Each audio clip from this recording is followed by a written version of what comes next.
I It can seems hear that, very well from my side. I don't know if it's the same for you.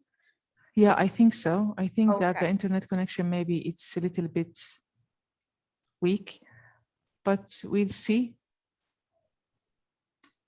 I see Heba already online, I think. Heba? She's in Yes. again.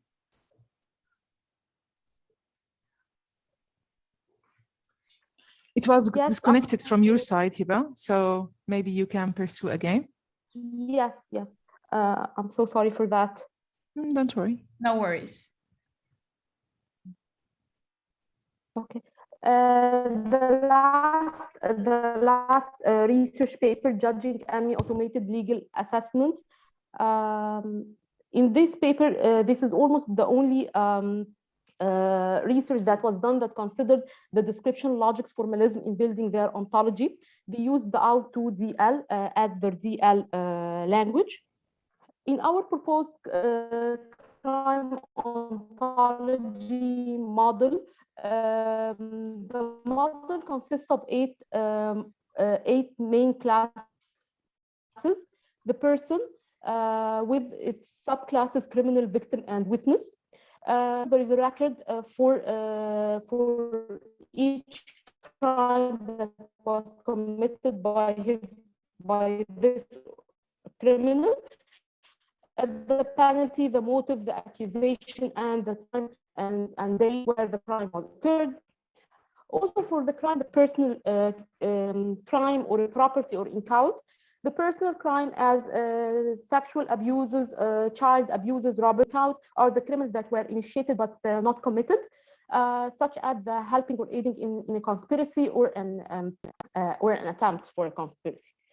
Also, we found that especially in the last year, the hate type crimes, the hate crimes has shown a high spike after the pandemic. We built our ontology based on strike description language.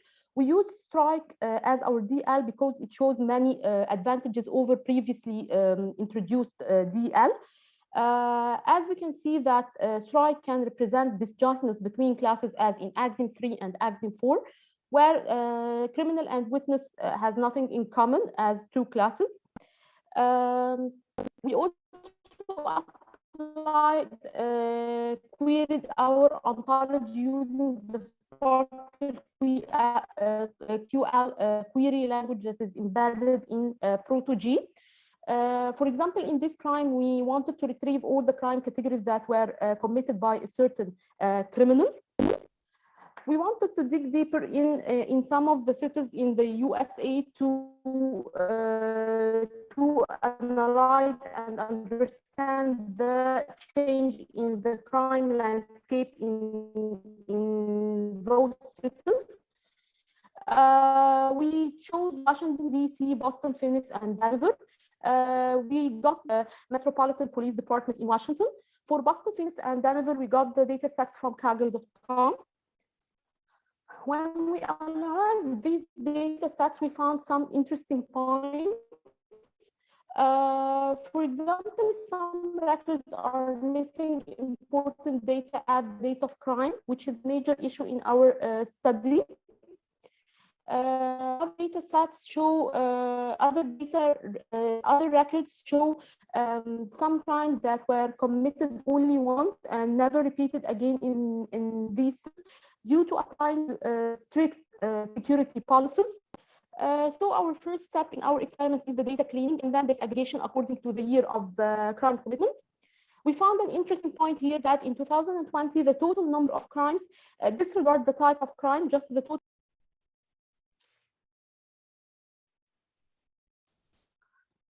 I just wanted to talk about the time, or to bring her notice about the time, but it's unfortunately she's out. She's back right now. She's back, Hiba. Yeah.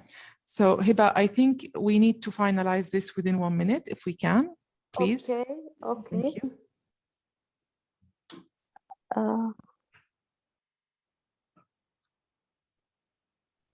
Yes.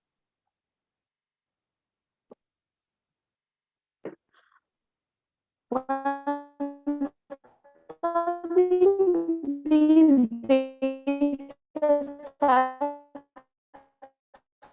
we found that the type of crimes might differ from city to another. Like drug offenses, for example, it occurs in Phoenix, however, it's not in other cities with spy. However, some crimes were decreased in almost all of the cities we studied, like the sexual abuses, while other crimes has shown some spikes like assaults and assaults with deadly weapons.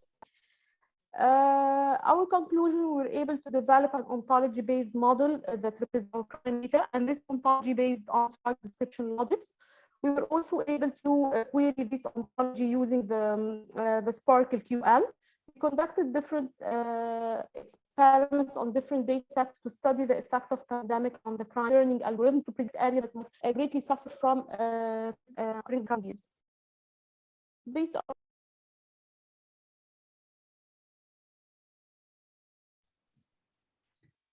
We will await a few moments for Hiba to be back.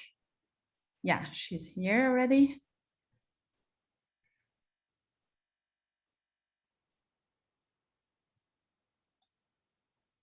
Hiba? I'm here, yes. Okay.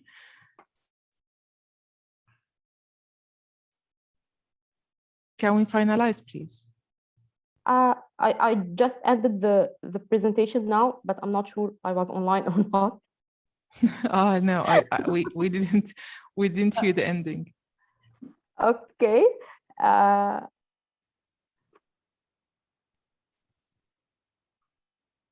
Okay. Okay, perfect. Thank you very much. Thank you, Hiba. Thank you. So maybe one question among the audience. Any question?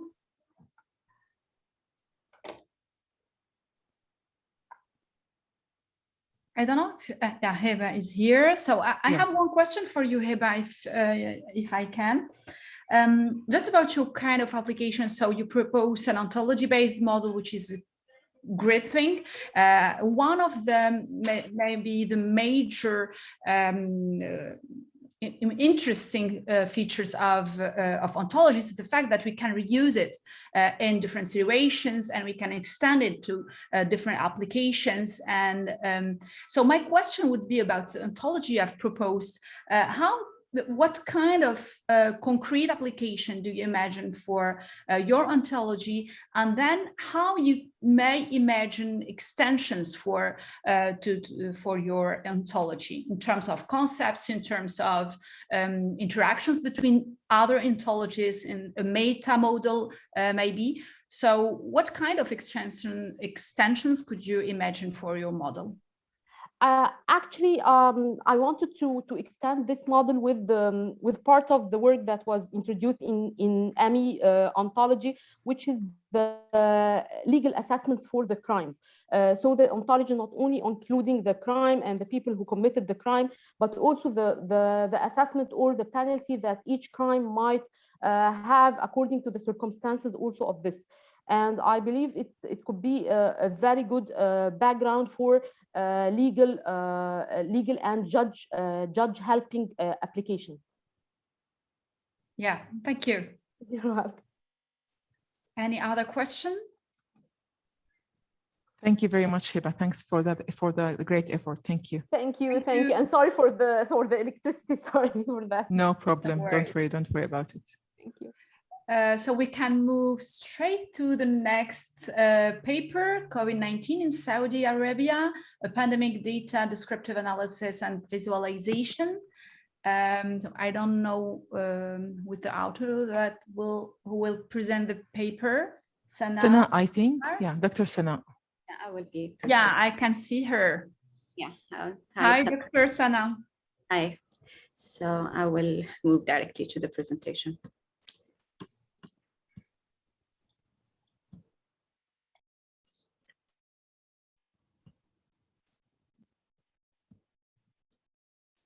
Can you see my presentation? We can. Okay, I have to start over.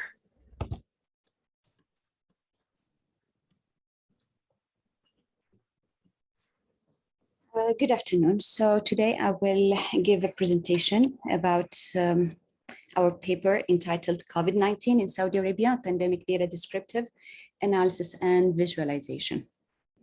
So the agenda will go through the introduction, objectives, related work, methodology, results and discussions, conclusions, and future work. And at the end, we'll just give some of the references. At the end of 2019, humans were contracted by a new coronavirus known as COVID-19. This research and the paper will aim to investigate the severity of the outbreak in different regions in Saudi Arabia and the impact of the lockdown and how this affected and how this actually helping containing or restraining the effects of the pandemic. So the investigation is performed through data visualization of different epidemiological metrics of COVID-19, and the visualization was performed with Tableau using some real-time data from that were collected from the Ministry of Health during the first wave of the pandemic. So the objectives of this study was to simplify the data analysis and increase the data readability through a rapid and instant comprehension of large volumes of data, use data visualization to convey maximum understanding. And the goal was to assess the outbreak risks, to understand the impact of the pandemic, and analyze the effectiveness of the precautionary measures to contain the spread of the virus and restrain its fatality. So there were a massive amount of research that been done regarding COVID-19, especially like regarding analysis of COVID-19 data, which were like more like focus about forecasting and prediction or analysis of the global growth rate of COVID. And some other, they were focused about data visualization, and this study in this paper were actually mainly focused also about data visualization, just to give an overview and understanding about the impact of the disease. So the methodology were like started by collecting the data and do some pre-processing. The data were collected, was given like were actually given like the confirmed cases, the daily confirmed cases and the daily death and so on. So we had to do some pre-processing so that we can calculate some epidemiological metrics. So, and then we have analyzed these metrics to understand how they relate to the measures that being taken by the high authority to contain the disease. Definitely the analysis were like also with the analysis we had done some visualization to show these results and try to find out how they relate, the impact or the values of these metrics, how they relate to the actions that being taken by the authority. So the metrics that we have used in this study, first we have focused on the spread growth rate. Using only the daily numbers were not enough, so we needed to understand how the disease is increasing or decreasing from 1 week to another week, and using a weekly change ratio in the number of confirmed cases between 2 consecutive weeks. Also, we have used a case fatality rate. The case fatality rates will give us a percentage of the cases that result in death in a lag of a period equals to 7 days, because an estimation that we're used is to calculate this percentage or this fatality rate as a ratio between the deaths and the confirmed cases within the same day, which was not accurate because the death of a confirmed case would only be realized maybe a week later after confirming the disease. We have also considered some population characteristics, like the case per population indicator, the CPI, which provides us the number of confirmed cases per 10K people. Because when we say 1,000 cases within a population of 300,000 is not the same like when we say it's 1,000 cases within a population of 3 million. The values are completely different. So using the number of confirmed cases per 10K people will give us a more accurate comparison between the fatality or between the severity of the disease in different regions. We also use the same for the death per population indicator, using also a number of death cases per 10K population. And the last one is concerned about case per area indicator, because regions, they have different sizes, so we need to understand how regions, how is the concentration of the population within a region can actually increase the growth of the disease, and actually may like we can see that the spread will actually go through a long period of time because of the concentration of the population in small areas compared to the concentration of the population in large areas. So for the visualization, we said we have used Tableau to visualize these data. So we have used the 13 regions of Saudi Arabia. So here we have like the first figure shows the different metrics like the SGR, the CFR, the CAI, and the CPI for each of the regions, and also like using the colors, we can see like which areas they are more affected, and using the size of the circle will just give us an idea about the fatality, which areas we have more death. So we can see that the eastern region was actually the province which is the most infected, and El Jo, for example, was the one which is the least affected by the pandemic. And given the DPI, which is the death per population indicator, we can see that Mecca region with the circle, it has like the highest death indicator. And also we have looked at the case per population indicator, the 10, like using a 10K population to compare between the different regions. We can see that actually most of the cases, they are actually in 4 regions, in the main 4 regions, which are the Eastern region, Medina, Mecca, and Riyadh. So these are the mainly or the more affected regions in Saudi Arabia, and that's normal because these regions, they are actually combined, they make up for 75% of the total population. So it's Dr. Sana? Oh, I'm sorry. Okay, so just need 2 minutes and then I will finish. So Mecca and Riyadh combined, they have actually more of the cases, and that's normal because we can see that they have more population compared to the other regions.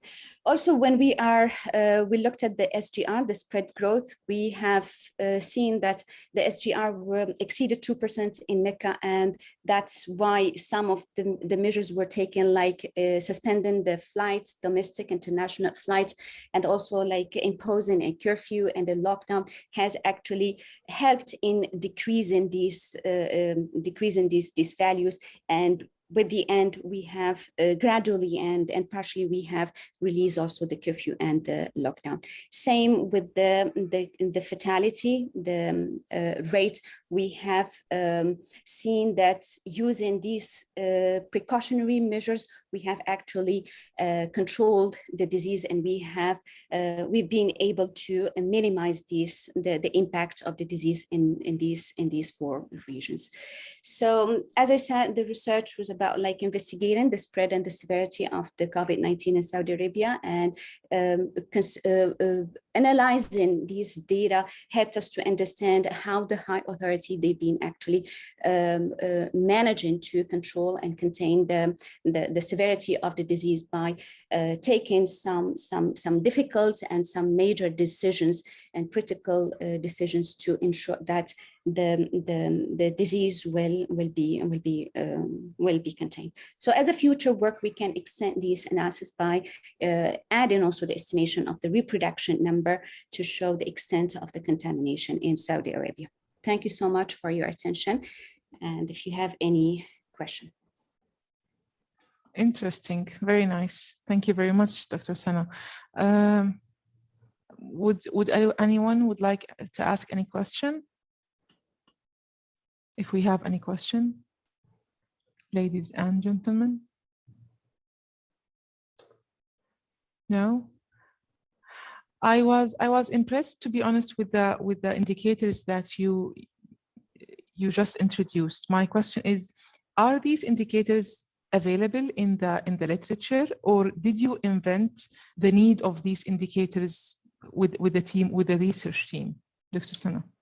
Well, like for example, for the fatality rate, as I said, like even the World Organization, they've been like just given an estimate by using the death on the same day, but just by some of the research they've been actually, especially considering the first death that being occurred in the pandemic, especially in Wuhan, they actually said that the case have been confirmed, and 8 days later it has been like result in a death. So it was not like, so we cannot take this indicator using the same day, so we have to use a lag. So approximately it can be from 1 day to 14 days. So here we have just as an average, we said we are going to use 7 days just to make to give us an idea, but it's not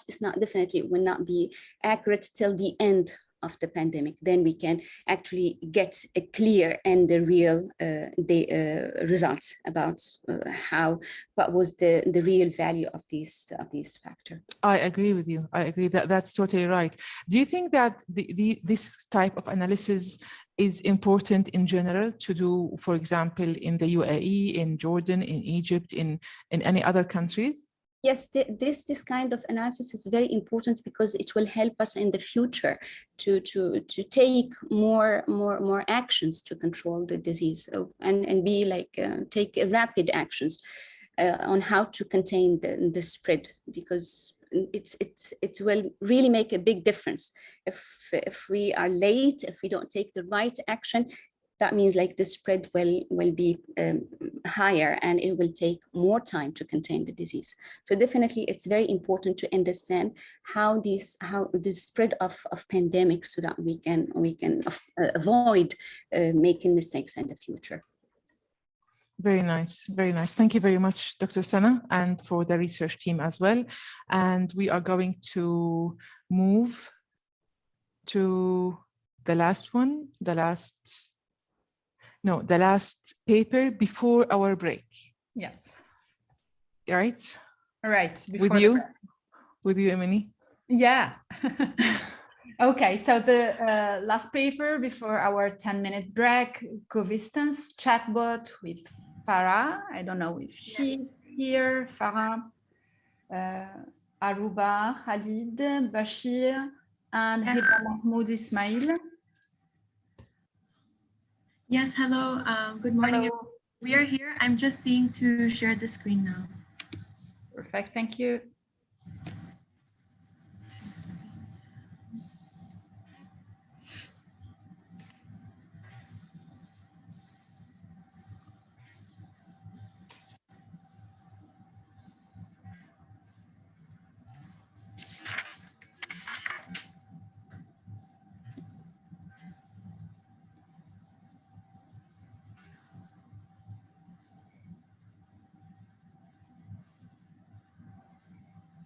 Okay. Can everybody see my screen? Yes, could you put the full screen, please? Okay, yes. Presentation mode. Yeah, from current. Thank you.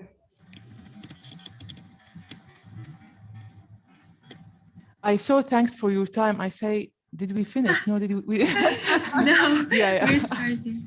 Okay, Assalamu alaikum and good morning, everybody. So my name is Aruba Khalid, and with my colleagues Farah Sheikh and our supervisor, Dr. Hiba, we came up with Covistance chatbot, and that's what we're presenting today. So I'm just going to start with our introduction. So what is the problem that we're trying to tackle today? So first of all, right now, as we move into our second year with COVID, it only worsens. Countries are facing shortages of all sorts, especially with oxygen ventilators and beds. In this paper, we focused on India. And the reason that we chose India is because it, A, is hosting multiple variants of COVID. The hospitals are flooded. There's a very high death rate.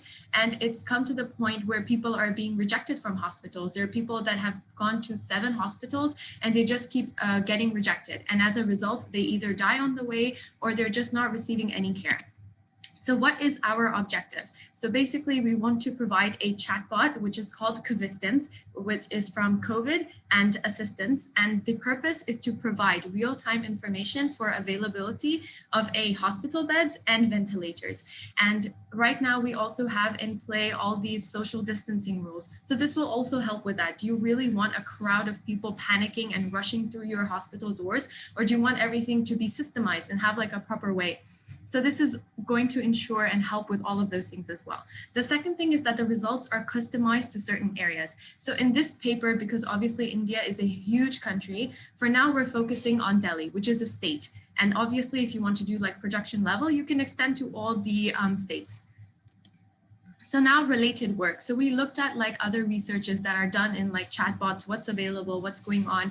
And the two that we saw is like, one is a chatbot that virtually assists patients to eradicate physical visits, sorry. So basically the purpose of this one was that it kind of just checks your symptoms. What are you feeling? You kind of tell it, oh, I'm feeling this, and then it will tell you if you have COVID or not. And the second one is based on Thailand, and it has 7 features, some of which are like contact information, guidelines. So to the best of our knowledge, there was no solution that targets India in providing COVID aid, especially with the hospital beds and ventilators. And even now, there's so many places that instead of just doing hospitals, they've turned like hotels into hospital rooms. So all of that data has system flow. So a user can connect to the internet using any device, and you can send a message through any messaging platform. This can be WhatsApp, this can be Facebook, where the chatbot can be deployed. And then you come to this Power Virtual Agent. Now, these are, so we used a bunch of Microsoft tools, and these are 4 of them that you see. So this is like the Power Virtual Agent, then it goes to the Power Automate. So the virtual agent is where we made the topics and the triggers. Then it goes to the Power Automate. That is where you have the entire workflow, the sequence of steps. And this one, it's basically communicating with 2 other, you can say tools like the LUIS. And this LUIS thing is basically a cognitive AI service for language understanding. Because users, when they're panicked, they're stressed, everybody talks in a different way. And we need to understand that if you're saying, oh my God, I need help, or I can't breathe, it means the same thing, that you need COVID assistance. So the Power Automate is the one that will request in 3. You can see it requests for this semantic and lexical analysis. And then this Louis will respond with the intent. And then the Power Automate will query the database in 5. So these are the number of steps. And 6, you retrieve from the database the data. So, okay, this is the hospital, and this will all be shown soon, so it will make more sense. And then the Power Virtual Agent is the thing that's responding to the user. So now here we have this little videos to just show you. So as I talked about like all the COVID intents and everything. So here we have topics. So when you're making a topic, you have like in the Power Virtual Agent, some are default and some are the ones that we made. So hospital inquiry, we made it because that's with our whole project. So here, yeah, so you put like trigger phases, you can put questions. So we're asking, where are you located? Are you or a loved one affected with COVID? And then it goes to the conditions. So yes, no, if you're not, then it will say sorry and it will go to goodbye and the thing will end, because this is only for people that are affected with COVID, not anybody that wants to have a nice chat. Okay, so this is that. And then this is the Power Automate that we were talking about. So this Power Automate called COVID-8 has these sequence of steps. So it starts with the virtual agent and it ends with the virtual agent. So the virtual agent takes the question from the user, and we can see it here.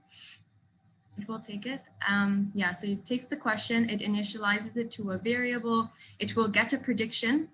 So now it's just like trying to get the prediction for this, and then it goes here. If no, it will go and will just end. If yes, then it will go to the database and get you a response. And then that response is sent through this virtual agent. We'll see it next. Okay, yeah, here are the intents that we made. So in Louis, you have to make the intents, and this is basically like, it's like machine learning. So you have to teach it like a bunch of phrases, which is here in this image on the right, and it gives you this utterance score. So it's basically the score is to show you how well it worked. So you kind of have to teach the model like, okay, find me a hospital and all of these things. So it knows that all of these, it can classify them. So we made two intents, which is COVID help, and one is none. None is like if somebody comes and says, oh, I need coffee, oh, I'm sad, book me a flight. Like all of this is none, we don't need this, but everything else that's related to hospitals, breathing, so whatever the model was trained on, it will classify as COVID help. Let's look at some of the results and what to expect. So it's like when you come and you, so these are screenshots from our chat. So if you say hi, it will greet you, and then it asks you instantly where you're located. And then here, if you say yes, it will be like, okay, then it will start the output, and we'll see the output. So different ways users, so regardless of what you say, you can say our hospital beds available. I can't breathe. My mother needs an oxygen tank. You will still be responded to because we can't just set like one dialogue because not everybody speaks the same way. And then here, this is what the users will receive. They receive the hospital name, the total beds, and then critical beds with ventilator and without, because some people don't need oxygen support, but some do. And then non-critical available, and then their contact. And it shows you this long list of whatever was available in your area. So, and then there's also these options for the user. So it's like, if you say no, when you were asked, like, is somebody affected, then it will be like, okay, I can't help you, bye. But then, and then if you wish to restart, so if you're like, okay, maybe I didn't find what I needed, you can restart. And if you say no, it ends again. So here, this is like in Microsoft when you're testing, let's just say, yeah, so you can say good evening, you can say hi. These are all like phrases that have been said, and then it will greet you. It will ask you where you are located. And then you say Delhi, and then here you can pick yes, no, you say yes, and then it will give you the output there. Okay. Okay, so what is our conclusion and future work? So for the future work, this can obviously be expanded and deployed at a larger scale. You can cover the entire country and obviously expand the database and everything. For now, obviously, India does need a service like this because this is saving time, it's reducing panic, the death rate, and it's accessible from various devices, and it's implemented using very powerful services. A few that we mentioned were like the Power Automate, the virtual agent, and Louis. So Covistance is basically a serviceless chatbot that's addressing a very critical issue. Thank you, and we're now open for questions.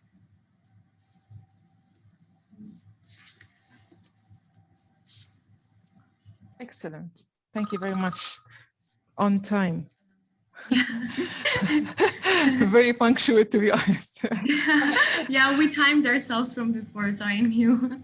Very good. Do we have any question for Aruba? Any question? Yeah, I have one question. She Please, mentioned Sarah. that she collected the data from India, and I would like to know what type of data did you collect and how did you collect? Is there any like public databases you rely on? Thank you. Yes, sure. So to answer this question, so basically the database that we made it in lists. It's this Microsoft, this one. This is what the logo looks like. It's like this.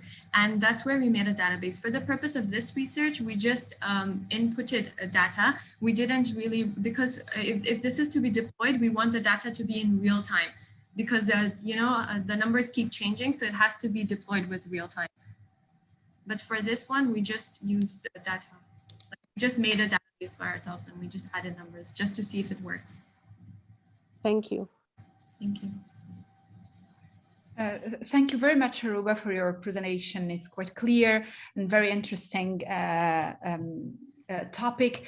My question would be about how the chatbot could maybe handle a complicated request or a complicated query, such as, for example, finding an information, and if we have this information, addressing another question. Does it handle this type of complicated query or multidimensional query, which is maybe more complicated to handle because you need to address to get access to a database and to understand also the query and to cross maybe different types of data to actually to get the response?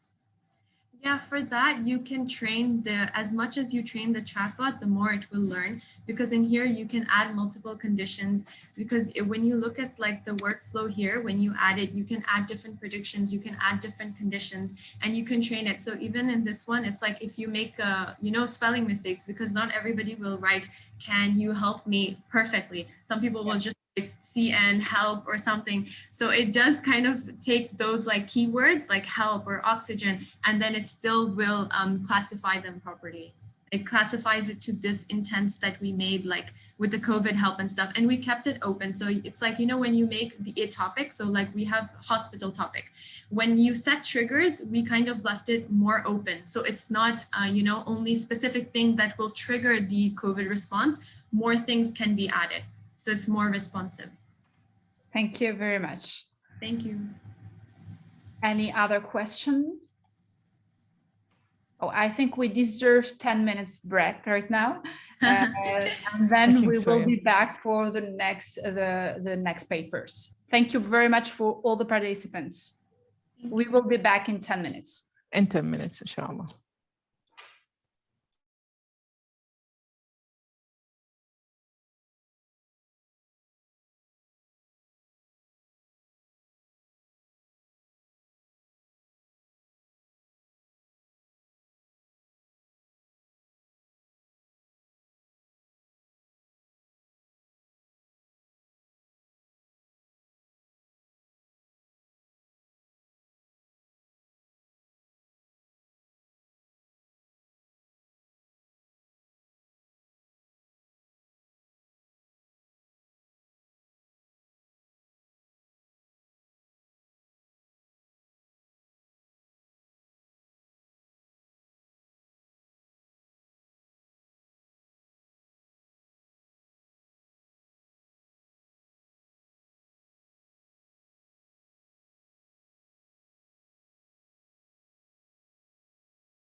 Tesla. And it's our greatest pleasure and honor to showcase our humble project in such an esteemed conference and to such brilliant and respected minds. Me and my teammate are here to present our project Jasur, a wearable communication device for the deaf-blind. This project was supervised by Dr. Murad Al-Hadif. In today's presentation, we start by explaining our motivation and the problem, show our idea and the prototype design and testing. So the Department of Health defines deaf-blind individuals as anyone whose combined sight and hearing impairment cause difficulties with communication, access to information, and mobility. 0.2% of the world's population lives on the severe side of the spectrum. And of course, severe doesn't have to mean 100% loss. There are some deaf-blind individuals who are completely deaf and blind, and there are also others living with deaf blindness severe enough that their two senses are practically lost. On top of this, our readings directed us to the conclusion that deafblind does not likely use a spoken language, and their communication primarily is touch reliant. So these are the people we wanted to help. These are the people Jasur was aimed for. From our literature review, we had reached the conclusion that many of the current systems have three major problems. They are either they are including large equipment, like the one you can see on the bottom right, for example, or so this will be very hard for them to carry, and they might even forget in places. The second thing is that they sometimes include wearable pieces that may limit mobility, like some glove-based solution, for example, or they require owning the same type of phone or downloading the app by both parties prior to their communication. Like for example, the Samsung's Good Vibes app. It's similar to the WhatsApp sort of, but we have to download it on both sides before someone can communicate with another person. So there is a need for a device that is small, easy to carry, and unobstructive that allows a non-speaking and touch-reliant deaf-blind individual to communicate independently without an interpreter and spontaneously without others having to learn a special language or to download bidirectional applications. For this, we proposed Jasur. This was a prototype that was created using a user-centric mindset. It is similar to Good Vibes. Jasur depends on Morse code. As you can see here, it's a bracelet or watch-shaped design. It's imagined to allow it a light and unembossing feel for the person wearing it. Starting from the bottom right, writing in the bracelet, there is Morse button number 1. This button is for the deaf-blind user to click in Morse code pulses like dots and dashes and silences to input messages. Then when they have finished, we set up a long click on the send button near number 2 to translate the sentence to an outputted voice. On the other side of the conversation, the other person can record a reply by clicking the record button number 3. Once they let go and click the send button in a short click this time, their message will be turned to Morse code vibrations against the deaf-blind user's wrist. We also have a cancel button number 4 to allow both sides to clear the message if they want to. Since these deaf-blind individuals have sight limitations, we wanted as few buttons as possible. So these buttons will be having a braille marking so that they can, it'll help them identify the buttons quickly. Moreover, Jasur has a vibrational feedback. This will be outputted to keep the deaf-blind user aware of the Morse code dots and dashes they're entering and to keep them aware of when an emergency loop is outputted too. We also account for some scenarios where the other person has sensory loss, so we can use a screen output, for example, if they can't hear. We have an SOS button, which will trigger an emergency response that the user can customize from the companion mobile application, which we'll be introducing soon. Lastly, we have introduced an introduction button, which is number 5. It would output a short message teaching others how to use the device so the user doesn't have to repeat themselves a lot of time.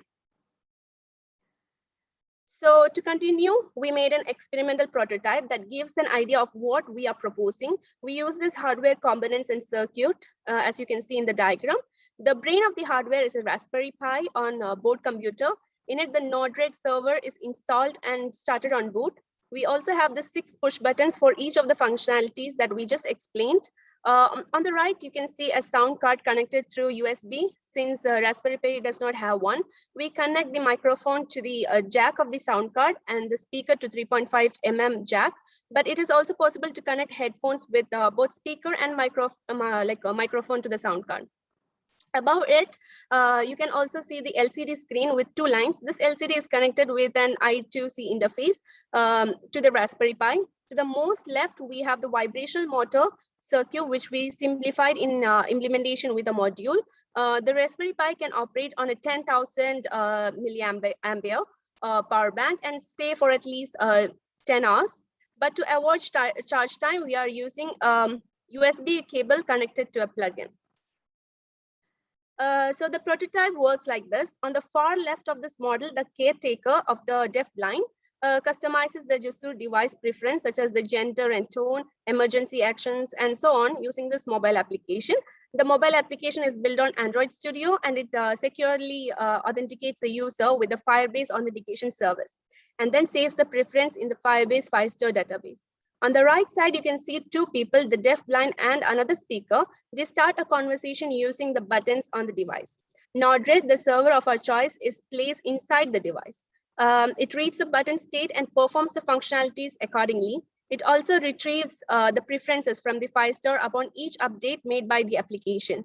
Since Node-RED performs the functionalities when it transforms speech to text or vice versa, it uses the IBM Watson services.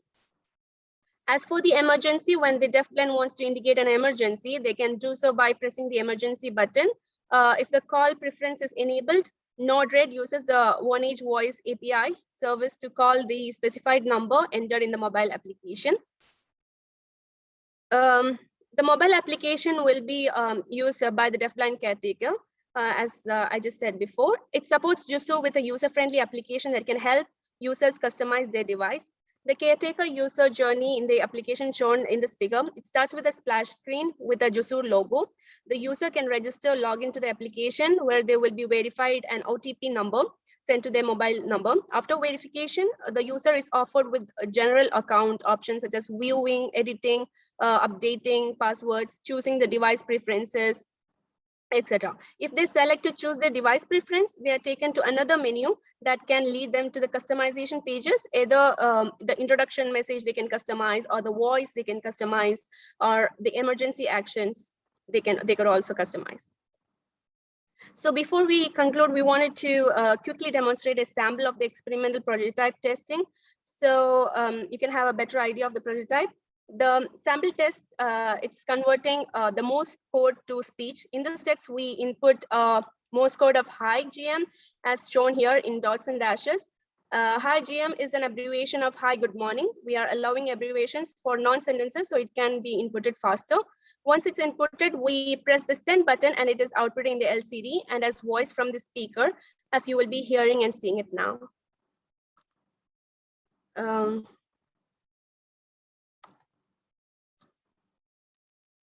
Yeah.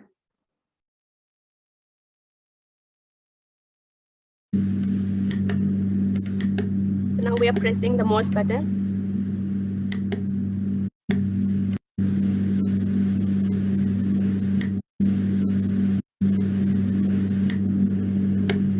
You can see the vibration of this motor.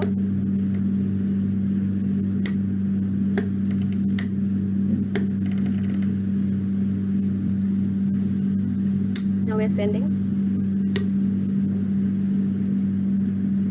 Hi, good morning. So it's the Watson voice that was speaking. Coming to the end of this presentation, we wanted to say that the way we learn to connect with people and form relationship throughout our lives has a significant influence on not just our social lives, but also our physical, mental, and emotional health. In this research, we have aimed to implement a wearable device prototype so a deafblind individual can communicate easily like us with a non-deafblind person. We know that Morse code can be a relatively slow communication method if we compare it to speaking. Hence, since it's a prototype that has a lot of room to grow, so we suggest for the future work to add an adjustment of user speed through the mobile application interface and also connect the device to a 3G or 4G networks if the Wi-Fi is not available. We really hope that our research was a step in the right direction. Thank you very much for listening, and I'm happy to answer any questions. Thank you so much, dear Hamda, for this amazing work, such impressive work. Thank you very much. Maybe a question from the audience?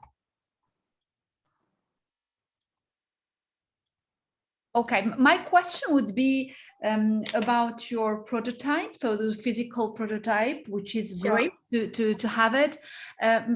My question is maybe about what is the main feature you have developed from your side compared to other similar solution? What is the main feature or the main aspect you have developed compared to others?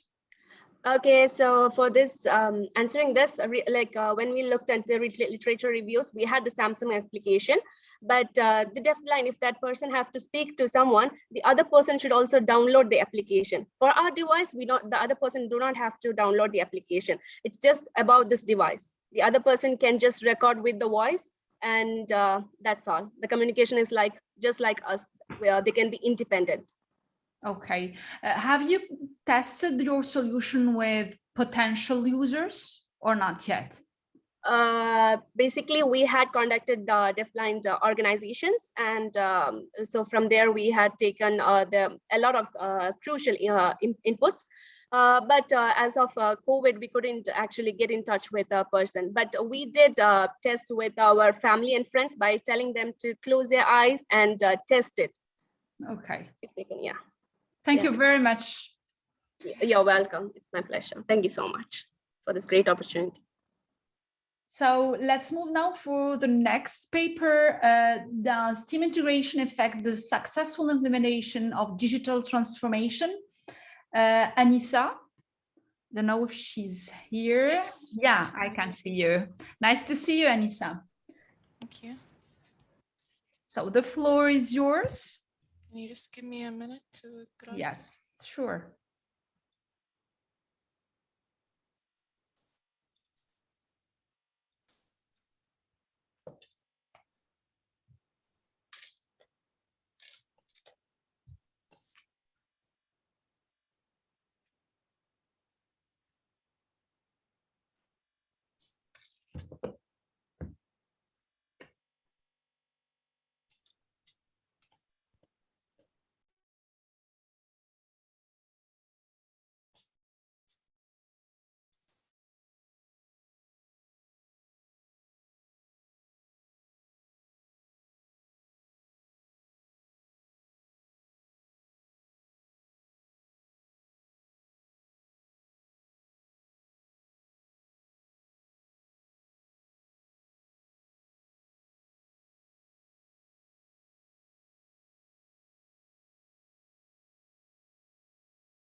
I don't know if Anissa is still here.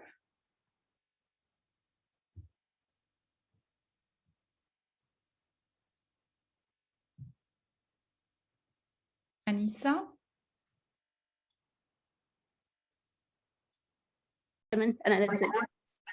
To identify the sentiment and emotion associated with the identified aspect. Finally, the analytics report will be visualized into different charts and graphs to facilitate the understanding of the most common emotion related to the e-learning process, in addition to the proposed recommendation. Our system will impact the society as follows. First, identify the overwhelmed emotion with the related recommendation. Also providing Ministry of Education with more representative insight into the public opinion toward the e-learning process, giving the insights about the affected parties of the UAE community by the e-learning process, in addition to making decisions based on the community tweets and feelings. More about the data analysis phase. First of all, we applied sentiment analysis. The used data set was distributed among the several CSV files, so we integrated all into a single data frame, characters, then implementing text categorization of filtering and pictorization to generate the relevant features. The education-related dataset will be fed into the text block library using sentiment lexicon to get the polarity score for this sentiment, while 0 score is considered neutral, 0 to 1 positive, -1 to 0 is negative. However, we have converted the score into sentiment label, as you can see in the example, from the sentiment polarity to the sentiment score. Next was emotion analysis. We used online trained annotated emotion dataset into our machine learning classifier. We used Unigram as a predictor for the classification with the main goal of obtaining accuracy. We used random forest classifier to automatically predict emotion. Then we ran the UAE COVID-19 Twitter dataset and the machine learning classifier to obtain emotion and feed them into our recommendation engine. As you can see from the example here, we have the different emotion classes. Last one was aspect-based sentiment analysis. To train the machine learning classifier, we used an external online COVID-19 Twitter dataset and applied text categorization of filtering and feature vector of to obtain the education-related dataset. And we also applied data cleaning, was used to extract the implicit and explicit aspects.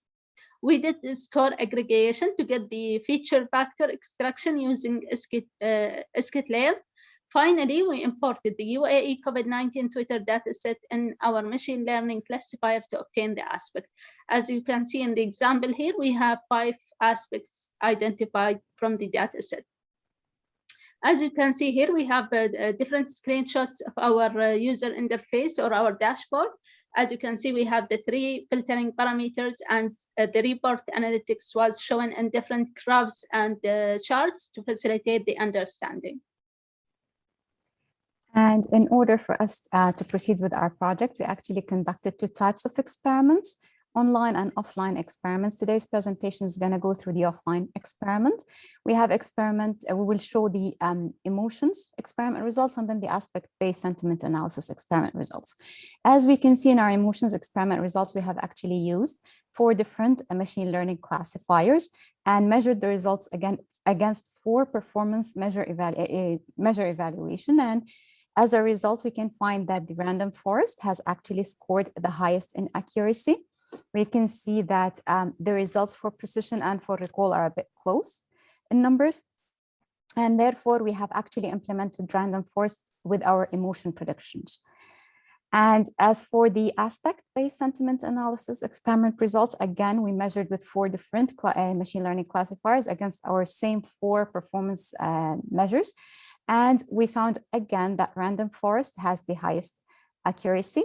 And we can see from our results that the precision and recall are again very close in numbers. Therefore, we have, and a decision tree has the lowest results. As a result, we have actually decided to use random forest in predicting the aspects in our project. Our project actually has a recommender system to recommend a recommender system that is content-based. We actually,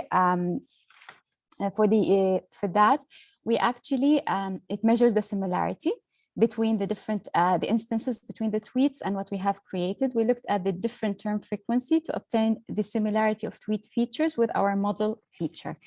To obtain better and more accurate recommendations, we actually quoted the recommendations from the Center of Disease Control and Prevention. And the displayed recommendation will be based on the resulting emotions from our analysis. In conclusion, actually, COVID-19 pandemic has affected our the educational sector and the social lifestyle. Our social lifestyle has changed drastically since then. And with the educational impact, actually, a lot of universities and schools across the world has had to shut down. However, UAE has succeeded in continuing this process and completing the educational year through applying distance learning.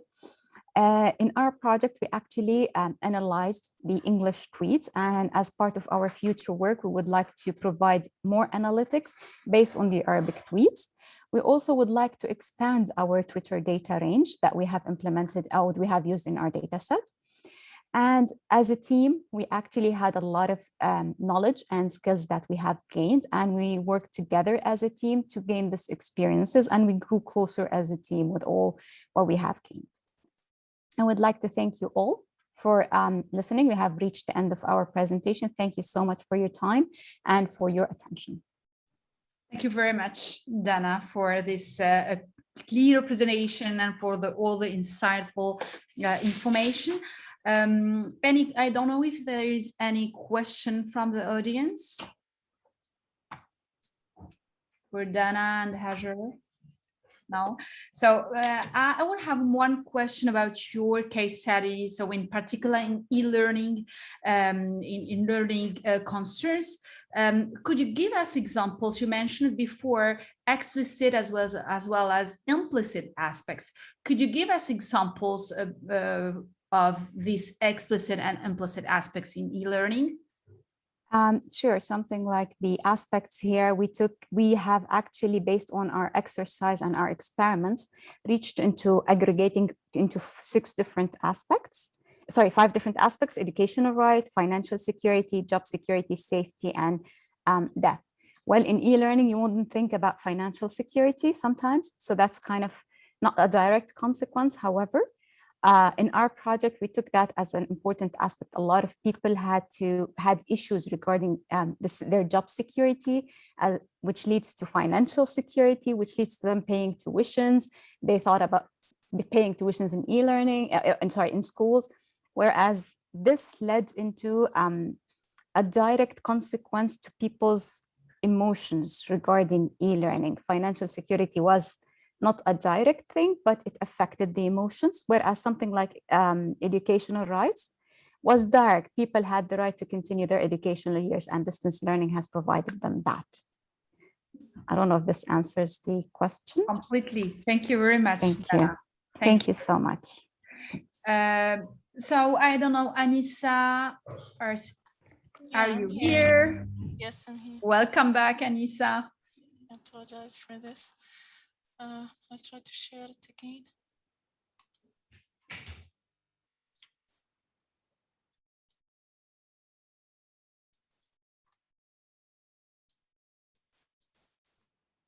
Can you see my screen? Perfect, yes. Whenever you want, you can start.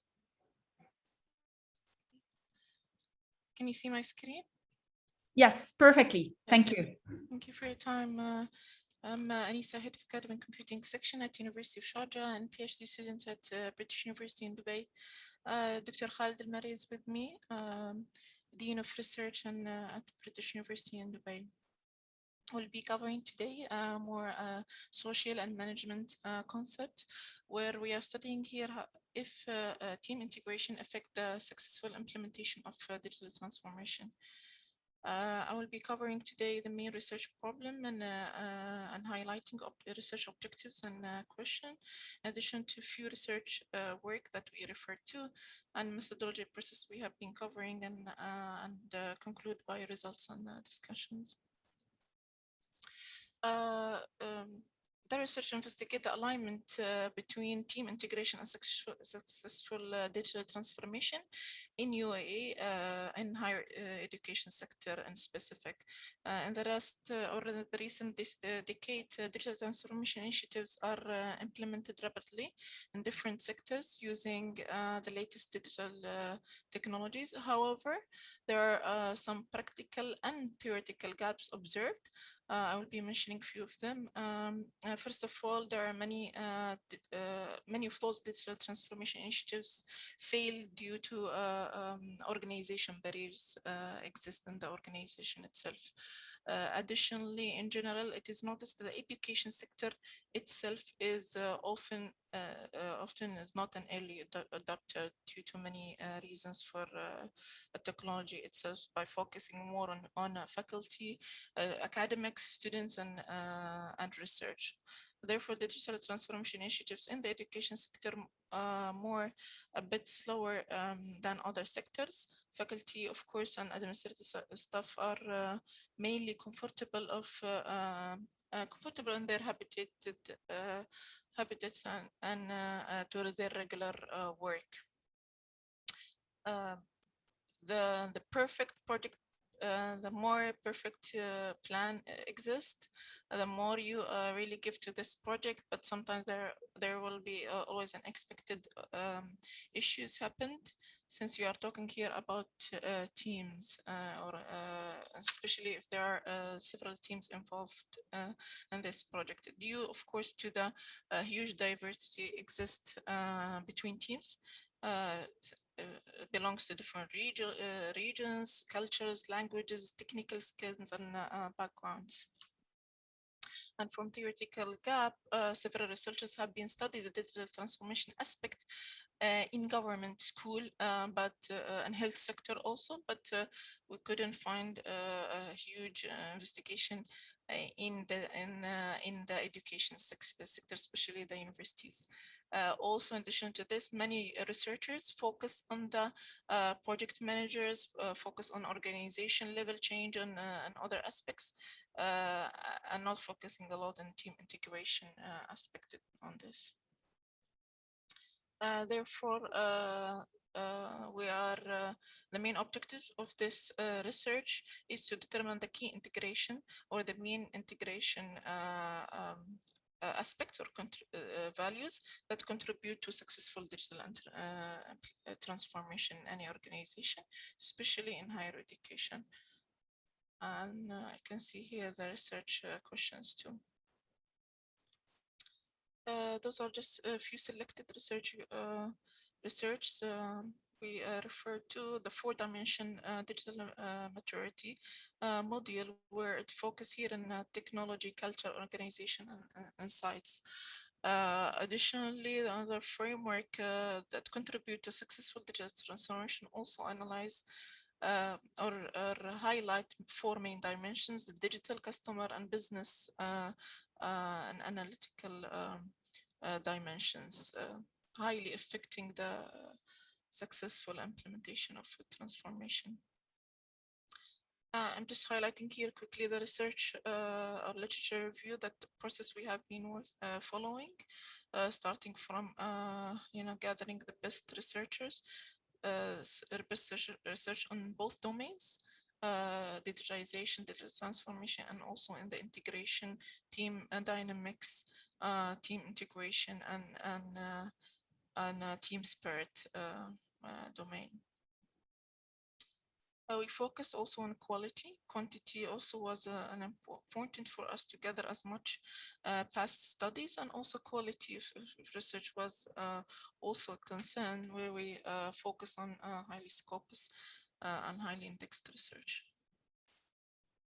Some methodology, we used a quantitative research, where we depend on surveys and questionnaires distributed to project managers, team leaders, organization owners, and team members who contribute to a project, a digital transformation project. I'm highlighting here again, it's not a normal project, it's a digital transformation project, where you are talking about organization level transformation and a high level. I mean, you're talking about 6 month plus projects duration. The final framework produced on this project as a final framework, depending on independent and dependent variables, where you can see on the left side the main aspects or variables we depend on the study were team traits, technology, and processes. Team traits contains several variables, and such as trust, team diversity, knowledge. Of course, when you start this project or this research, the variable number of variables were much different than this. But then we end up with this project, with this research, after gathering the required data or analyzing the data itself from questionnaires. We have been grouping few variables, constraints together to come up with this final outcome. As you can see here, we define 2 main variables for digital transformation, mainly operational improvement and digital capabilities. The results, so the result of this research is mainly those hypotheses, and this research proved the that the hypotheses were addressed. The first one was a positive relationship between team integration, successful digital transformation as a concept, then going to each variable from team traits and how it affects the successful implementation of digital transformation in addition to technology and processes. And just to conclude this, the results of this study will definitely make a significant contribution to higher education sector, universities, and especially in UAE, since we were addressing our sample was UAE universities. The study aimed to apply empirical analysis of primary data to bridge the gap exist in the theory, and also to enrich the literature review with this research outcome.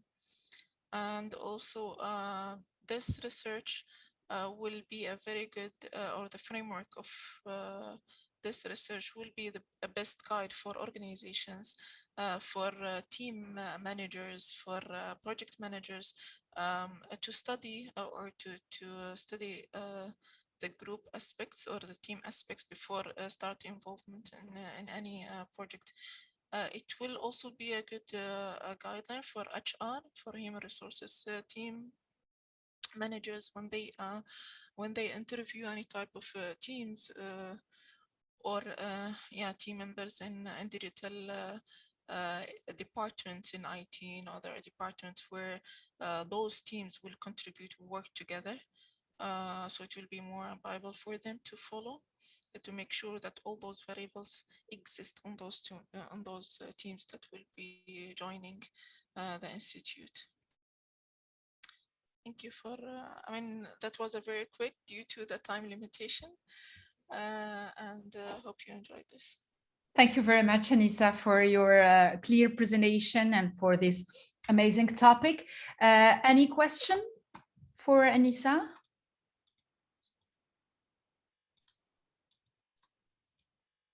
Okay, maybe one question from my side about what kind of participants have you included in your survey, in your research in general? Manager, professors, yes. students? So I had two main groups. Team members, regardless those team members were students or faculty or staff, and the other group was managers or leadership. So we're talking about organization leaders, team managers, project managers. Yeah. Okay, and in general, in this kind of research, there is a there is a gap between the perception and the declarative aspect, and between what actually happened. How did you feel this gap in your research? Well, I started highlighting the research gap, and from theoretical practical point of view, where it was, I mean, a challenge for us to address this gap. And as I said, the final framework, what I present is just a brief, but it contains a lot of details where it should address this from theoretical part and practical part. Mainly, we are really defining those variables. We are defining those aspects that will lead to a successful digital transformation. Yeah, sure. And of course, there are many other aspects where we also studied in this research if this project, if this effect was affected by COVID-19 or not, or if those projects on the projects that they were happening before COVID or during COVID, female and male, teams also. That all was studied on this research. Thank you very much, Anissa, for this presentation. All the best for your coming research. So I will ask Alanoud and Alanoud Al-Mazami. No, I don't know. Yes. Hi. To present the paper, Severity Analysis of Sharjah Crashes Using Random Forest. Can I share my screen? Of course.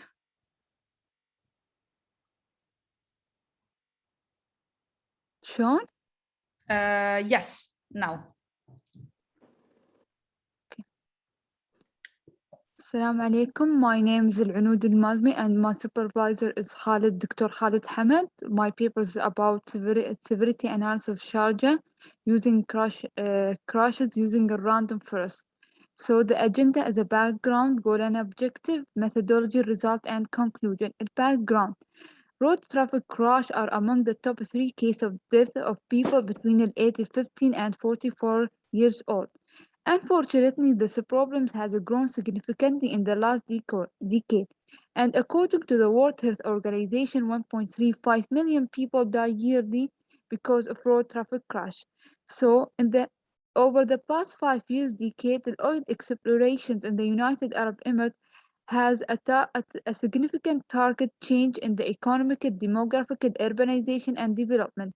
So the UAE report a high alarming rate of road crash in the past years, uh, which is reported 3 deaths and more than 25 injuries daily. The goal and objective. The main goal of this project or this research is to investigate the impact of various risk factors in the severity level of road crash in the Emirate of Sharjah. The main objective is to uh, identify risk factors and also to use in machine learning. And the name of the machine learning we use it in this research is random first. And to develop a model and fine tune this model to have a high performance and to conduct the risk factor analysis that most important variables affecting the severity level in the Sharjah. And methodology. There are 3 main steps in the methodology. The first step is the data processing, which is meaning collected data and cleaning the data to find it in a good shape that we can use it in the second step. The second step is the model development. In model development, we use the machine learning and the method we use it is a random first. Then we choose some parameters in the random first that we can fine tune this parameters to have a good result. The last stage is analysis the result, which is including the model performance and the variables important. So collecting data, we collected data from Sharjah police from 2015 until 2019. And the sample size is around 2,538 crashes. We can show the distribution from this chart that the hospitalized has a half, almost a half of the figures, and the fetus is the least one. And the crash severity level we distributed or we categorized in 3 groups. The first group is the fetal. A fetal that mean any fatality happen within 30 days after the crashes happen. Hospitalized, it means if the victim is under the medical attention more than 24 hours, that means more than 1 day. Not hospitalized, it means less than 1 day, less than 24 hours. Then risk factors. So we group risk factors in 3 groups. The first group is the environment. It's a time of day, day of week, month, and season. Then the second group is the driver, genders, age, nationality, vehicle occupant, seat belt. The last one is a roadway characteristic, which is including the lane width, medians, the barriers, the facility type, the parking. The total numbers of these factors, it's around 23 factors. So the model development. The data, we split the data in 2 groups. 70% is a training and 30% is a testing. We use a software, it's called H2O. The hyperparameter, what is used is the numbers of a tree, minimum sample leaf size, maximum tree depth. The numbers of model we developed in this method and this research is 24. The performance measurement, we choose the confusion matter, classification accuracy, precision, the recalls, the false positive rate, the false negative rate, the F1 measurement. The first one is a precision. So the best performance in the precision, it's and the numbers of the trees is 45, maximum depth is 10, and minimum zeros is 10, is around 0.65. The second one is a recall. The recall is achieved 2 best performance, and the numbers of the trees for 45, maximum is 20, and minimum zeros is 5. And also maximum depth is 20 and minimum zero is 10 is achieved around 0.58. Then an F1 measurement. The F1 measurement, the best performance in 45, 20 maximum depth, 5 minimum zeros, it's around 0.58. Then the false positive rate. The false positive rate is the best performance when the numbers of trees is 45, 20 maximum depth, 5 minimum rows, it's around 0.34. Then the false negative rate. The best performance is the false negative rate. It's and the numbers of trees 45, 20 maximum depth, 5 minimum rows is around 0.55. So the best performance, the total, like the best one, it's when the numbers of the correctly classified is 61.9 and incorrectly classified is 38.9. This is for the training. For the testing it's 58, which is mean this is very close to each other. That means this model is accepted when the numbers of trees is 45, maximum depth 20, and minimum rows is 5. So the variables important in this model, the month of years, collodion type, day of week, vehicle occupant, and nationality. The main finding, we find that this model is accepting because we compared this model with another research, which is very close to the another research. Recommendation. There is 2 recommendation. One recommendation for the research, it's applying different machine learning method that can deal with imbalanced data to have a higher accuracy and compare different methods to each other. And the recommendation for the police and the RTA is the road traffic transportations, collecting data related to the vehicle characteristics such as the vehicle type, the vehicle age, because we cannot find any data related to the vehicle that will affect the classification accuracy, and also collect all features that related to the road, such as numbers of lane width and shoulder width, because we collect this data from Google Earth. We find we consume too much time to find this data from Google Earth, and take into consideration within the month and day that have more crash, that the police, they have to increase the number of police portal around the city of Sharjah to organizing the car movement. And thank you.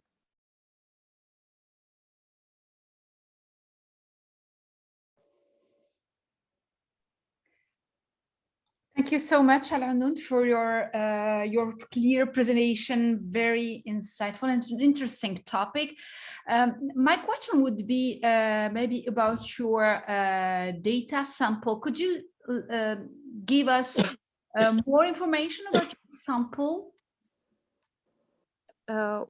Yeah, I collect the data from Sharjah police, and there is many data like every shoulders width and numbers of lane that is characteristic related to the roadway. And I find this from the name of the street and the Google Earth and visiting site to record this data. That's my main recommendation is to give more data about a road, and also to give more data about the vehicle types. They didn't record any data about this.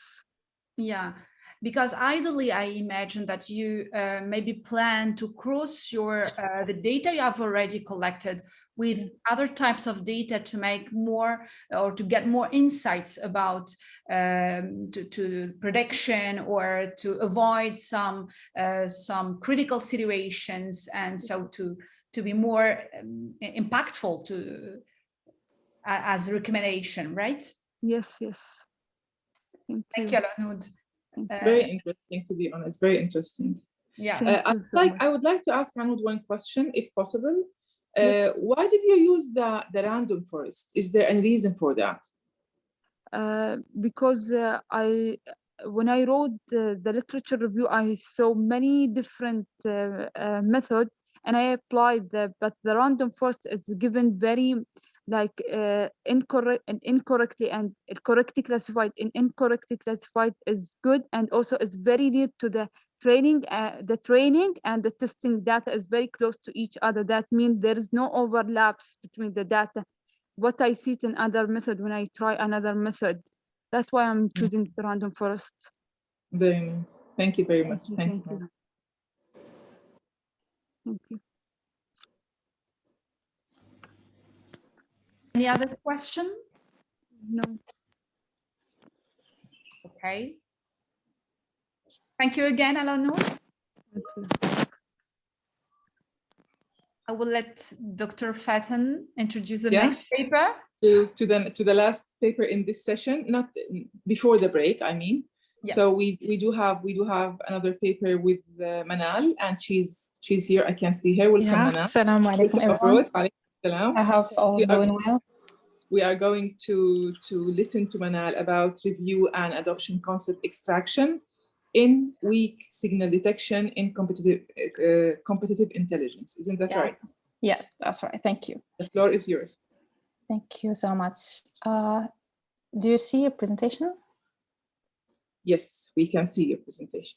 Okay, so thank you everyone for having me with you today with this prestigious conference to present to you our research paper called Review on Adopting Concept Extraction in Weak Signals Detection in Competitive Intelligence.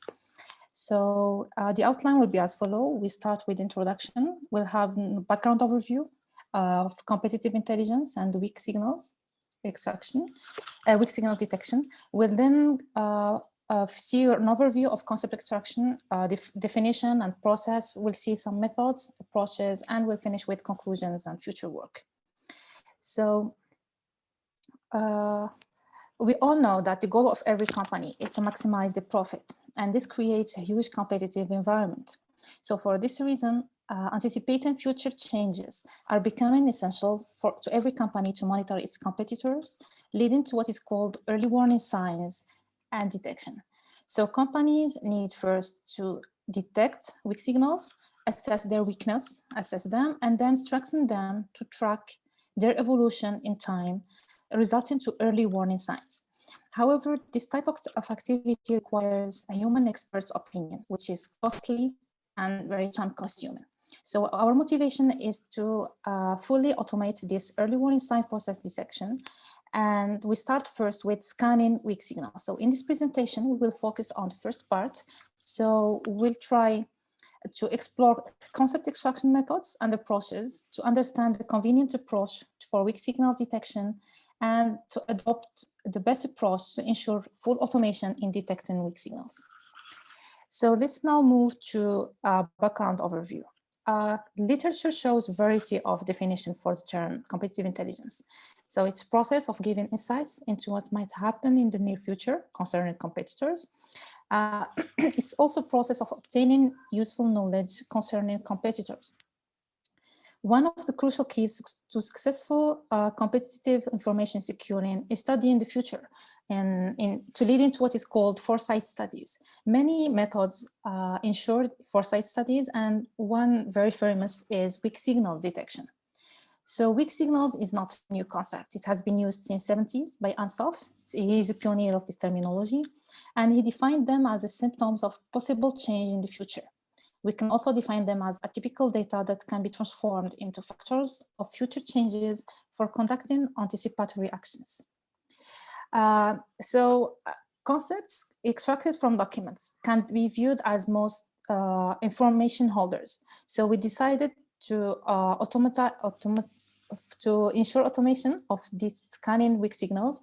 We'll adopt weak signal concept extraction as first step for weak signal detection process. So let's now move to overview of concept extraction.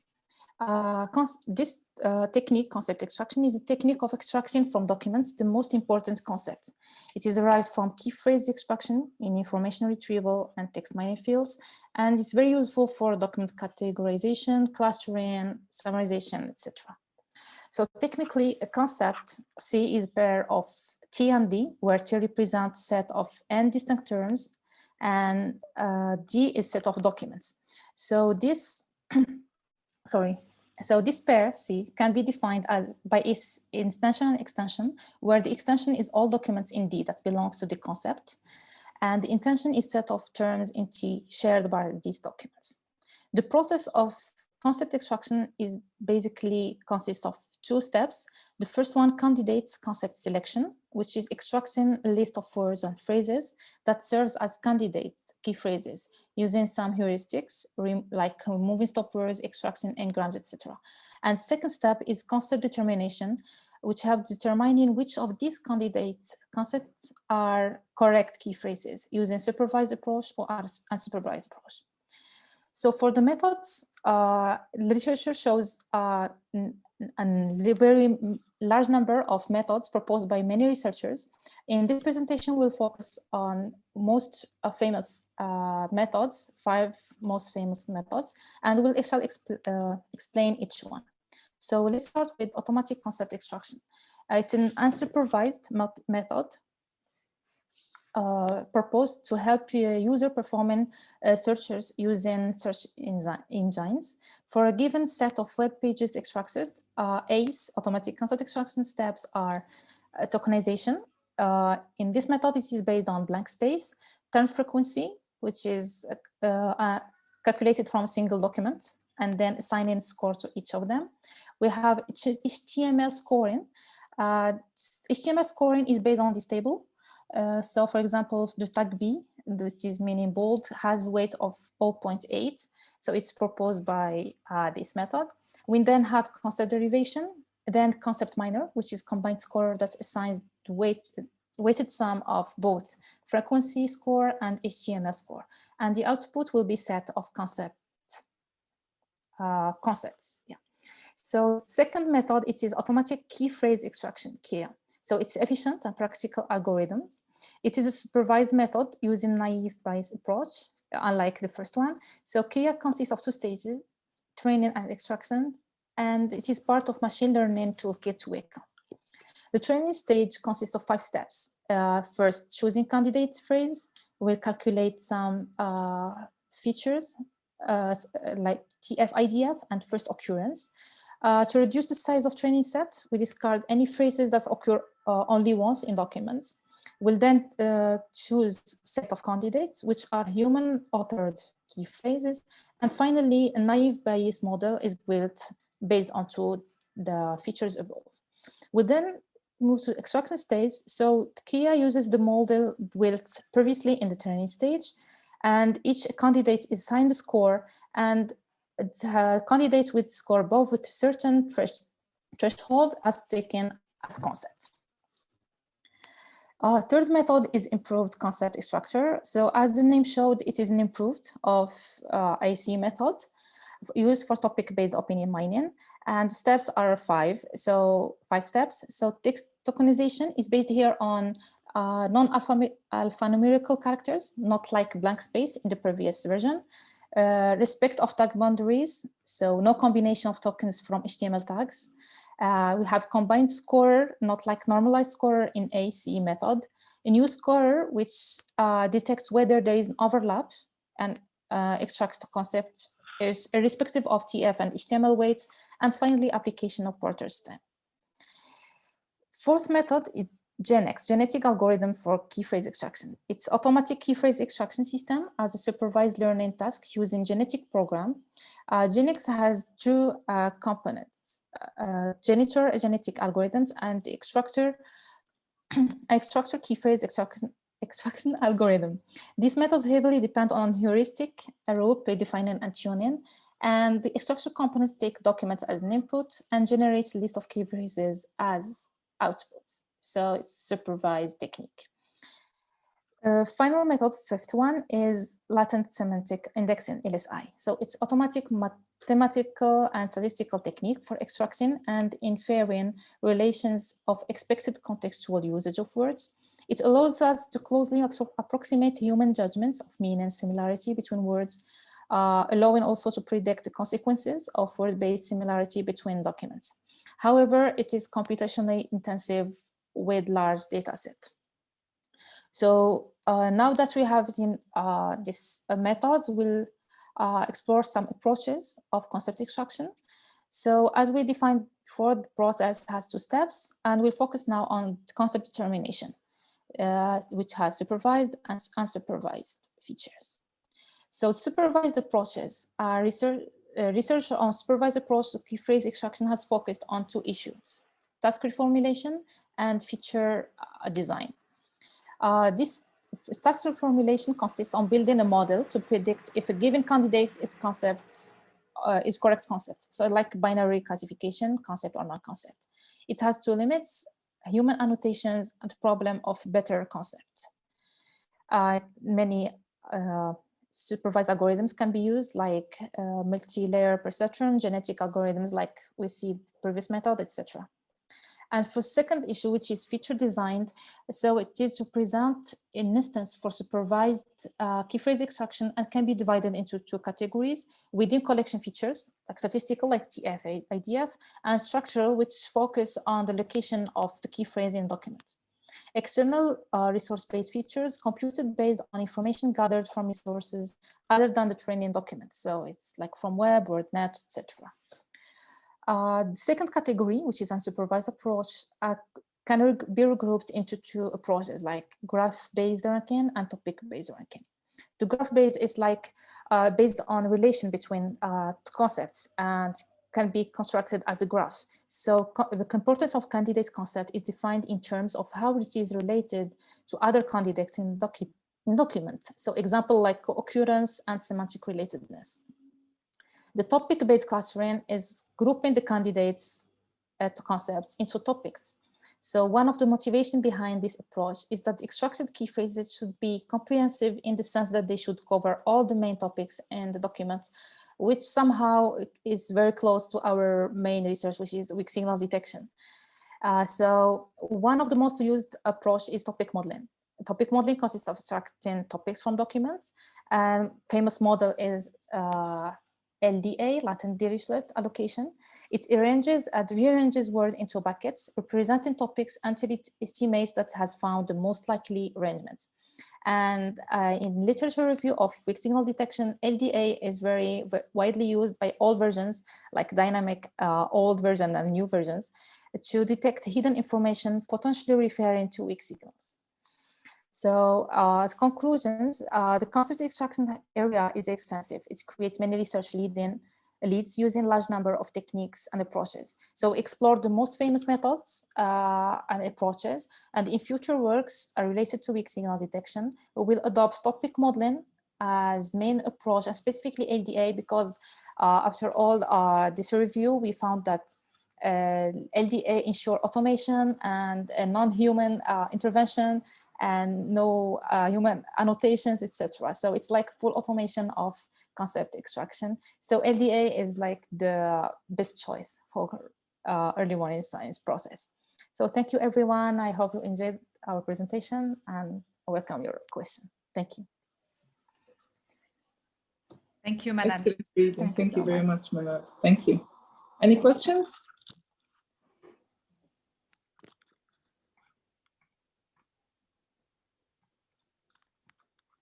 Any questions? No?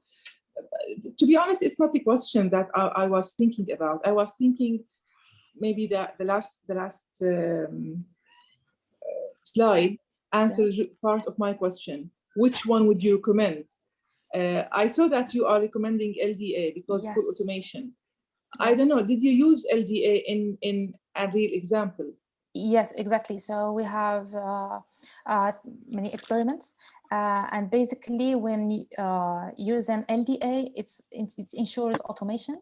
So it's using LDA, we can have concepts which are candidates for weak signals, and then we used some filters to filter further this concept and extract only potentially weak concepts. So unlike LSI or other models, LDA was the best and given good results.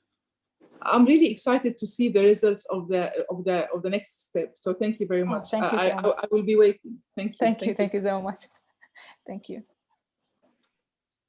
So I think I mean maybe we are going to not have any breaks now. Maybe we can use our time and just because we are a little bit late or a little bit behind. So if we can, I'm not sure, Dr. Wala. Yes, I'm here. Yeah, great. So if we can continue and pursue, recent advances and challenges of ArabWIC question answering systems? Yeah, sure. Great. So perfect.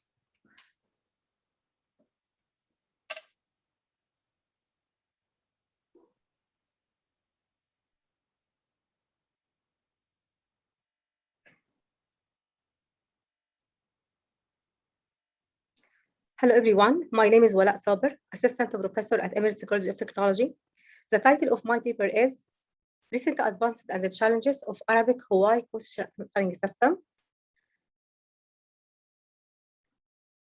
Here are the content of my presentation: introduction, objectives, Hawaii question system architecture, current Hawaii question answering system, gaps and the challenges, conclusion and the future work. Arabic question answering system become very important after the huge amount of Arabic resources that are available on the web. The question answering system as a problem deals with two types of questions, which is factoid questions that mainly ask about a named entity as person, date, time, person, place, location, and then factoid question, which is harder to answer and using the word why and how.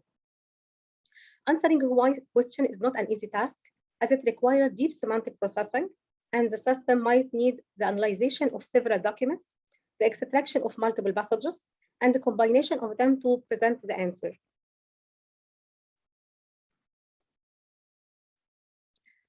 Latest efforts was directed toward Arabic question answering system that have tried to handle the non-factoid questions, which have motivated us to the current research.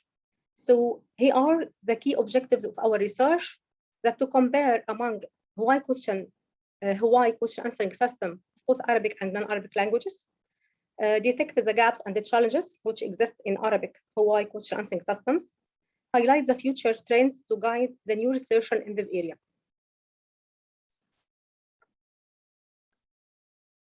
There are three types of Hawaii question architecture, which are derived from the general architecture of any question answering system. One of them is based on information retrieval techniques, semantic web techniques, and deep learning techniques. We present the existing Hawaii question answering system of both Arabic and non-Arabic languages with the used corpus to make a comparative study among them and to detect those gaps and the challenges which exist in Arabic Hawaii question answering system to build a holistic view of them. Here we compare among 13 existing Hawaii question answering systems, 5 non-Arabic and 8 Arabic ones, regarding architecture type, the use data set, the domain type, language, and evaluation metrics. By comparing among the existing systems, we found that Arabic Hawaii question systems suffer from the following issues. Most of the existing Arabic Hawaii question answering systems are based on information retrieval techniques. Most of the existing Arabic Hawaii question answering systems were focused on open domain, which may suffer from poor structured documents that require special parsing and retrieval tools. Researchers face many challenges due to the rareness of linguistic resources and the training corpus of Arabic Hawaii question answering system. The limited capabilities lead the researcher to build their own corpus with required vast human annotation and verification.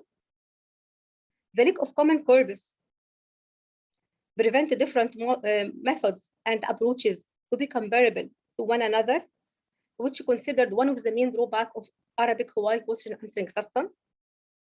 There's no standard evaluation matrix among the Hawaii question systems, which is observed in both Arabic and non-Arabic systems. This fact makes it impossible to compare their performance and conclude which methodology is the best. After analyzing the 13 Hawaii question answering systems and their contribution in Arabic and in other languages, we found that non-Arabic Hawaii question answering is an active researching field with many diverse and existing approaches, covering multitudes of research challenges, domain and knowledge base. But we have to learn many lessons from these approaches and try to implement them in Arabic Hawaii question answering system with objective to get system with high quality in answer selection. This fact scope for several improvements in the Arabic Hawaii question answering system. Some of these scopes are described as follows. Creating a standard data set for the research community containing big data of Hawaii question answering pair covering different domain and annotation. Extraction of Hawaii question answering pair from question community sites such as ijaba.com. The use of free resources of semantic web like Quran ontology, for example. The use of Arabic model for building Hawaii question system based on data deep learning techniques that aim for providing the Arabic natural language processing research community with free use and powerful word embedding models, and creating standard evaluation metrics for Hawaii answer ranking with objectives to make more feasible the comparison among the different Hawaii question systems. Finally, I'd like to thank you all for good listening. Thank you. Thank you very much. Thank you very, very much. Very interesting. So, any question? Anything that you would like to ask about? When you were presenting, Dr. Wala, I had just a quick question in my mind. When you are looking into the literature, you took in Arabic and non-Arabic. Yeah. Did you take only, for example, did you specify the non-Arabic of English? I saw the Japanese one, but is that really only the systems that were working on the why questions in general, or you just selected some of them? No. As I mentioned in my presentation, it's a the Hawaii question answering system very rare. The 13 systems is already the existing system for the last maybe I'm stopped searching for about maybe 3 or 4 months. Till this time, it's only 13 systems that discussing the Hawaii question. Can we go back to that slide? That would be very interesting, because I was thinking that you maybe selected some of them, but if they are all the systems that are in the literature, that is very... Yeah. This slide, you mean, Doctor? Yes, this one. So most of the systems that are working on the why question is for the Arabic language. Most of them. For Hawaii system, Doctor. Yeah, for the Hawaii system.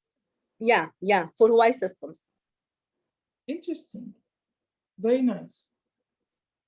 That means that we can work on that either in the Arabic language or even in the other languages.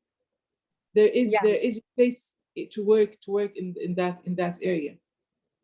Yeah, it's very interesting and very rare. The studies in this field is very rare. So it's only 13 covering Arabic and non-Arabic systems for Hawaii systems. Thank you very much for Dr. Wala. Thank you very much. Thank you, Doctor. Thanks. So I'm not sure Dalia is with us or not. Dalia Alzir. Yes, I'm here. Dalia with us. Great. So Dalia, we are going to be with you toward an understanding of Arab women research contribution in the Arab NLP. Okay, thank you so much. Thank you for being here.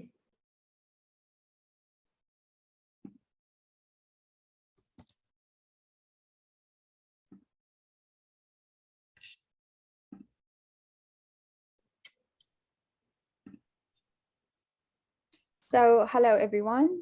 I'll just give me a second for sharing. Thank you. Yeah.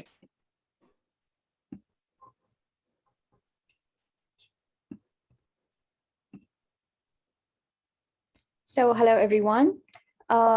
Today I'm going to present a paper which is titled Towards an Understanding of Arab Women and Researchers' Contribution in Arabic NLP. Of course, this paper is co-authored by Professor Hind Al-Khalifa from King Saud University in Riyadh, Saudi Arabia. Let me first introduce myself. My name is Dalia Zir. I am a faculty member at Taif University and also an NLP researcher at the same university. Let's start with our agenda. First of all, what is the motivation, or what motivated us toward our to select our topic? And after that, we're going to talk about the data and the methodology. Then we're going to discuss the results of our findings, and then we're going to conclude and recommend future work. So the first question that anyone would ask is, why did we choose this topic?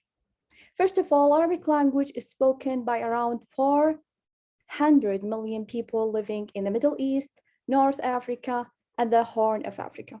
Like other languages, literary Arabic continues to evolve. This suggests a large potential audience for Arabic language and for the research in Arabic natural language processing, and the need for a fair contribution from both men and women. So our paper today will explore the Arab women researchers' contribution in the field of Arabic language processing research by answering 9 research questions. We answer these questions through examining research metadata from digital bibliography library projects, which we will address in the future by DBLB and Google Scholar. Of course, we are going to shorten or limit our questions to 7 due to the limit to the time constraint. So the first question will address the history of ANLB and how it's grown over the time for women, for Arab women in this field. And then we're gonna discuss the proportion of male versus female researchers in the field. And after that, we will discuss the topics that women focus on their Arabic natural language processing research. And after that, we're gonna discuss the span, or how many years do women spend in the research field. And then we're gonna talk about the citations, and does it affect if the first author is female or male. And then we're gonna discuss the top venues that women usually target in ANLB. And lastly, we're gonna address the most productive women authors in ANLB research during the period that we studied, which is April until April 2021. So first of all, we're gonna discuss the methodology and the data. So as you can see, the data set has been collected from DBLB for publication and Google Scholar for the number of citation in April 2021, using these key phrases: Arabic, Arabic language processing, and Arabic natural language processing. The search retrieved around 4,427 unique titles from the DBLB alone. And then we have matched them with the Google Scholar for citation. After that, we created a sub-data set for the Arab women in ANLB. And we excluded in this data set or sub-data set any paper that don't include at least one Arab woman among their authors. Let's start with the history and answering the first question that our ANLB or our sub-data set is going to answer, because we just going to focus on the Arab women in the Arabic natural language processing. So the question was how research work in Arabic for Arab women in ANLB has grown over the time. According to the sub-data set, the first published paper was in 1987, and the most productive year was in 2019 with 127 published papers. The second question will be the proportion of male versus female ANLB. And when we explore the whole data set, the ANLB data set, we noticed that the proportion of Arab men authors in the whole ANLB set was 71%, 71.75, while the Arab women authors are 28.25%.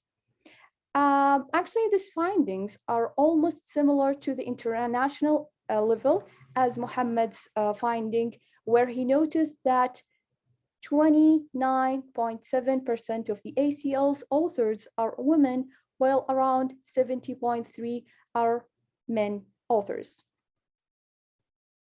Let's go to the next question, which is the position of Arab women in authorship in our sub-data set. From the pie chart, we can see that Arab women researchers are leading most of the research projects they contributed to in ANLP published paper. Only 8.4% of the papers of the first authors are non-Arab female researchers. Also, this figure indicated who do Arab women usually work with if they weren't the first author, and mostly they work with other Arab researchers, and that could be for demographic reason. Moving to the fourth question, and here our findings estimate that the most occurring topic among published paper in all papers in the sub-data set, as we can observe in figure 3 and in figure 5, is named entity recognition and statistical machine translation. In figure 3, the least search topic of the top 10 topics among all group researchers in the sub-data set is aspect-based sentiment analysis, while in figure 5, we focused on papers of women group researchers. The fifth most popular topics are convolutional neural network and latent semantic analysis. While the fifth question answered the how many years do women spend in the field or in the scientific field of Arabic natural language processing, and we just had only 2 women who spent around from 25 to 20 years respectively in the ANLP research field, as we can see in the figure, but which is very fortunate, the number has been rose dramatically to 600 Arab female authors who spent 1 year in the ANLP research field. And this is a great sign for the Arab women increasing interest in pursuing natural language processing research career. And for the next question, the number of the citations of Arab women in the Arabic natural language processing as the first author is around 1,702 citation, while the citation of Arab men researchers are almost double with 3,331 citations, which is very interesting to investigate in future works, bearing in mind other variables. Moving to the next question, which is what are the top venues and sources for publishing research that women in ANLP target? In this figure, we can see that the most popular venue for Arab women in ANLP is workshops that can be noticed by the number of published paper, around 771 publication. The second most popular venue is conference paper with 743 papers in total, while the least type of publication are books with 8 publications. Moving to the last question, which is the most productive woman in ANLP, we can say that Professor Lamia Hadrish Belgouet is the most productive Arab woman in the ANLP field with 67 publications until April 2021. Then we have Professor Muna Diab with 62 publications. Now let's finally go to our conclusion, our findings and recommendation and for future work. So the proportion of female authors in the ANLP is forecasted to catch up with their male counterparts, hopefully within the next 10 to 15 years. We noticed also that the Arab women in the Arabic natural language processing field have high collaboration pattern with other researchers, regardless of their gender or ethnicity. We recommend having and sponsoring more dedicated Arabic natural language processing workshops and conferences, and creating targeted educational programs ranging from one-day tutorials to multi-week workshops, such as summer and winter schools, and also building communities to support women researchers in natural language processing. Finally, we recommend extending the study to include data from ACL anthology and comparing it with our findings. Thank you very much for your attention and time. If you have any question, I'd be glad to answer it. Thank you very much, Dalia. Thanks. Do we have any question before I ask one? So Dalia, my only thing that I was that I was questioning myself, how did you know that this author is a male or female? For example, some of course I'm sure that the name has something to do with it, but for example, Noor might be a male or female. Even Fatin might be a male for female. So how did you figure out that? Actually, we wrote that in the paper that we might have a little bit of inaccuracy because of some gender named issues regarding how different Arab countries name their children. For example, in Saudi Arabia, Noor is a female name, but in other countries, Noor could be a male name. And this is a big issue, especially if we want to classify and analyze the contribution for both. Great. Thank you very much. Thank you very much, Dalia, for your contribution, and the team with you as well. Do we have Diara? Are you around, Diara? Yes. Thank you very much. Thank you very much. Thanks. Hello all. Hello, Yara. How are you? Nice to meet you here. So we are going to also to pursue with Yara, and I think Natalie. So we do have two authors from the same paper, which is great. Nice to have you guys here. Authorship attribution of modern standard Arabic short text. The floor is yours, Yara and Natalie. Just a second to share my screen.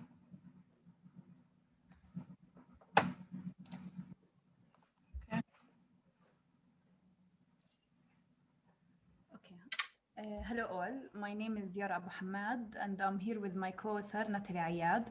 We are computer engineering students at Birzeit University in Palestine. We're here to present our paper named Authorship Attribution of Modern Standard Arabic Short Texts.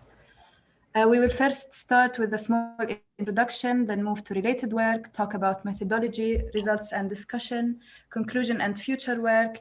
And if we have time, we would like to present a demo of the application that we created called Kutabi.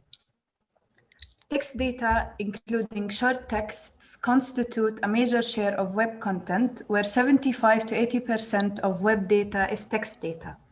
We decided to use Twitter as our source of data since it has grown massively in the past few years. The number of tweets per minute has reached almost 500,000 tweets in 2020. This huge amount of text data has made content prone to plagiarism and literary theft. As a result, techniques for attributing a text to its most probable author became more important, and the concept of authorship attribution for short texts was brought to life. In short words, authorship attribution seeks to identify the most probable author of a given text based on similarity to the writing style of potential authors. In an authorship attribution system, like we see in the figure, we would have training text instances for each author in our pool. We would use these text instances to create a writing profile for each author, so that when we have a testing text instance of unknown authorship, the system would calculate the similarity between this text instance and each writing profile for each author we have, and the predicted author will be the one with the most similar profile to that text instance. We were motivated to work with Arabic text since Arabic is the fourth most used language on the internet. Still, the number of studies on Arabic authorship attribution is low compared to those for English or other languages. Same applies for short Arabic text, despite the widespread use of Twitter in Arab countries. Of course, our choice of short modern standard Arabic texts come with great challenges. The first one is related to working with short text. Extracting patterns and styles from short text is a great challenge, especially when the maximum length of the tweet is only 280 characters. The second challenge was related to working with modern standard Arabic, collecting data written in modern standard Arabic only, and that also varies in topics, and its authors are verified tweeters was definitely not an easy task. We were also unable to apply the previously developed techniques for English in our study, since Arabic has 3 characteristics that don't exist in English. These are diacritics, inflection, and elongation.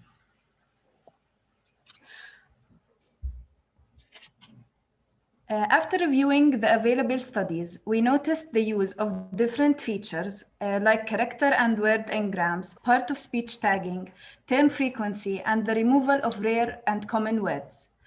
They worked on tweets, SMS, poems, and other forms of short text.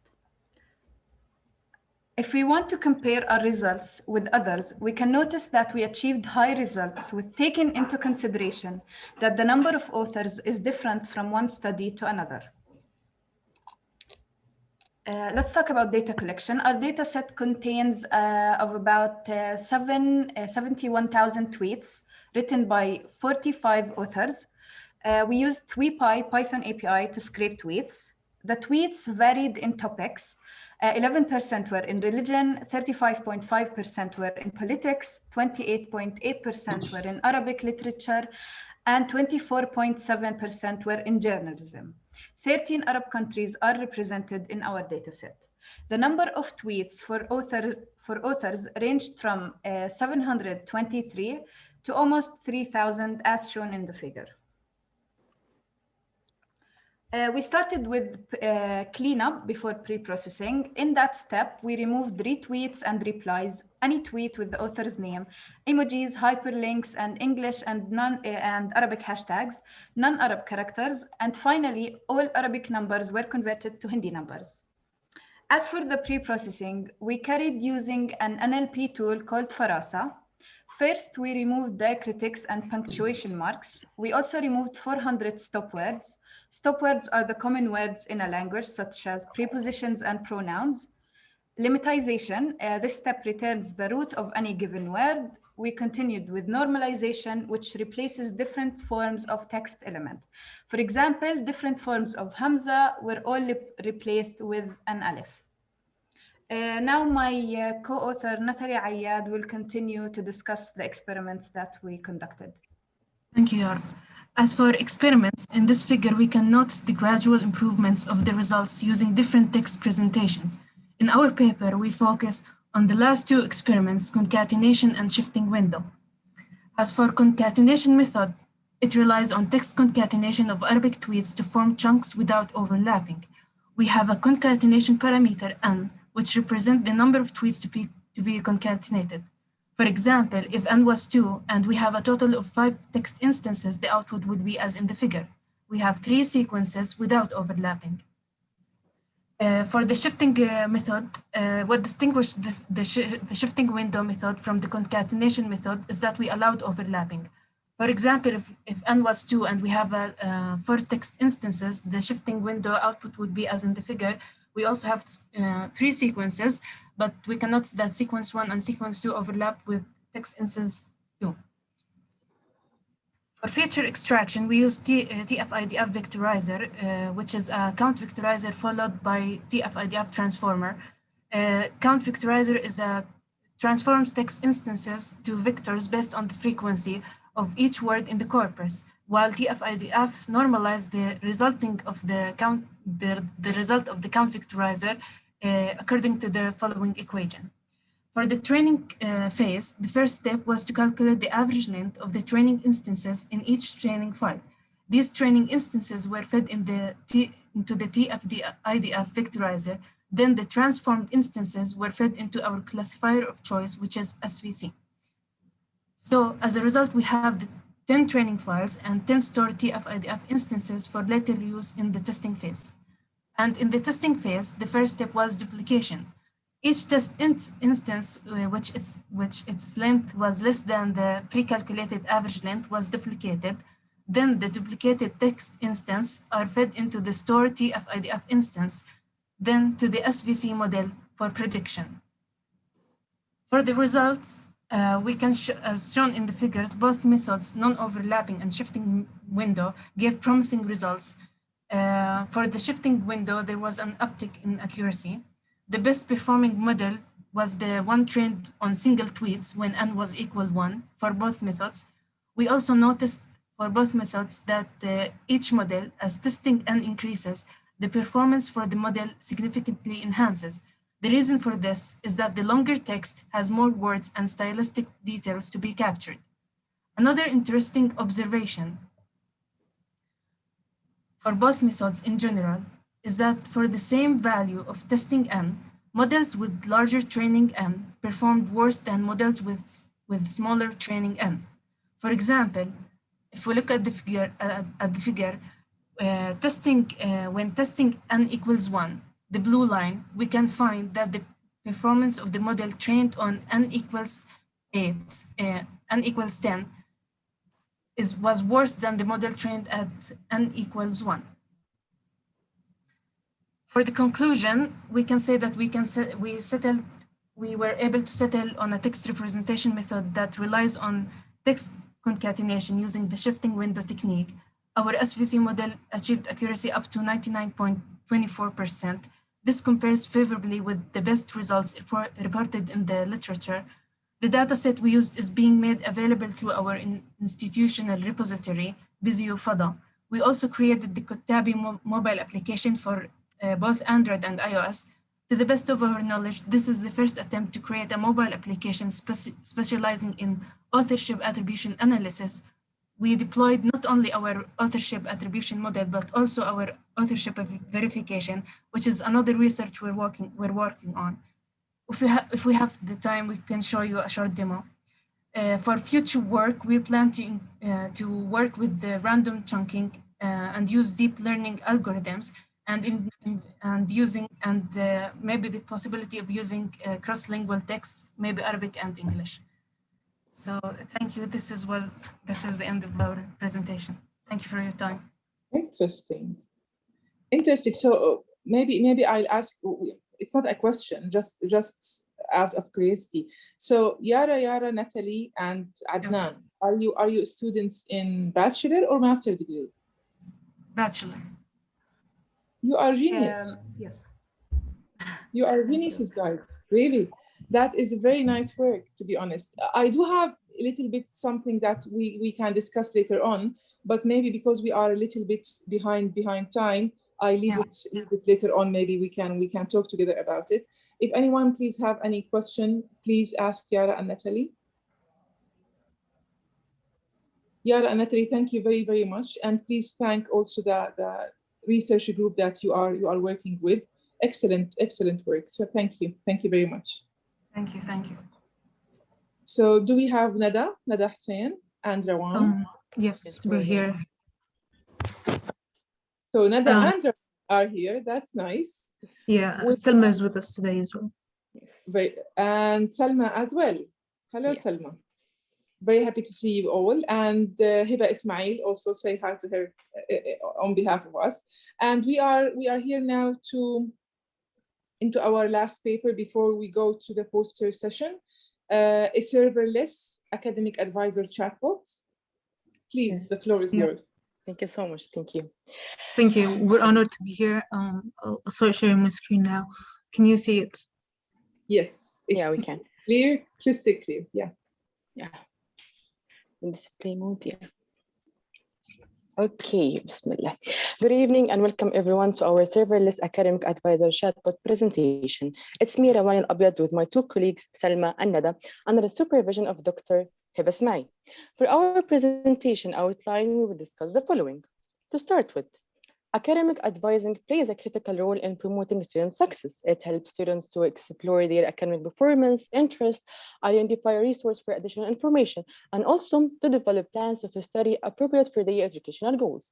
However, when COVID-19 pandemic hits, very few aspects of everyday lives were left unchanged.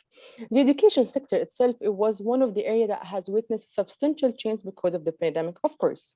Therefore, many few university and higher education institutions experienced an overflow in application from within the region, owing to an increasing aversion to studying abroad. As a result, the number of newly admitted students has grown, putting additional strain and load on the academic advisor. Many of the queries and questions submitted to advisor are repetitive and it could be handled by an automated intelligence system, freeing up the time for the academic advisor to discuss personal growth objectives that are better addressed by a human advisor. Therefore, to address the increasing challenge in the academic advising, we propose an intelligent serverless academic advising chatbot. The proposed approach would effectively assist newly accepted students without the need to sacrifice the university ability to help students in making effective use of university resources. The proposed solution should meet the following objectives. First, the 24/7 availability of the chatbot. Second, full coverage of the frequently asked question. Many students may express their questions in many different ways. Therefore, introduction from natural language text would help address all the frequent inquiries without referring back to the human academic advisor, therefore reducing the time and the effort. Third, reliability, concurrency, and rich semantics, in which it will support concurrent access of multiple students at the same time to reliable information with the ability to deduct word exact match as well as semantic similarity and response with high accuracy. Finally, serverless chatbots. Having a scalable and low cost and easy to integrate operation makes the serverless an excellent option for building a chatbot. Thank you. Giving the mic to my colleague, Nada. We've mainly reviewed 3 academic chatbots that vary slightly in their approach and implementation. The first was AdviceBot, which is a web-based academic advising chatbot that implements unsupervised machine learning to fully automate the advising process. It was built to cover stuff like planning, courses, and so on, other than just registration. The second was eSelective, which is a chatbot that assists students in selecting their elective courses based on peers' feedback, the course material difficulty, as well as the instructor. Finally, Unibot, which is a kind of a standard academic advising chatbot, but with extra modifications and features such as voice input, just for more convenience. It is also integrable with Google Speaker for more convenience. After the analysis we've done, we've pointed out some of the limitations in these implementations. And other than having them very focused on specific tasks or topics, they require heavy server-side implementations, hence intensive computational resources, which translates into extra cost. And some of these implementations required human validation, like a human advisor at the end of the sessions, which surely saves them time, but that's not efficient as we'd like it to be. Alternatively, our solution is serverless, reducing the computational resources needed, hence the cost. And finally, it is fully automated, that it does not require any human input throughout or after the advising sessions. So for a proposed framework, the engineering student would input their query in natural language. It gets processed in the natural language processing unit. That's where the context gets extracted from the query by analyzing its semantics and syntax. This context is then passed to the Q&A knowledge base where the selection occurs. The candidate responses get selected from the matching responses based on the context. And then one of these responses, which is the one that matches the best, gets selected and returned to the user. In order to implement this, we've used Microsoft Azure services.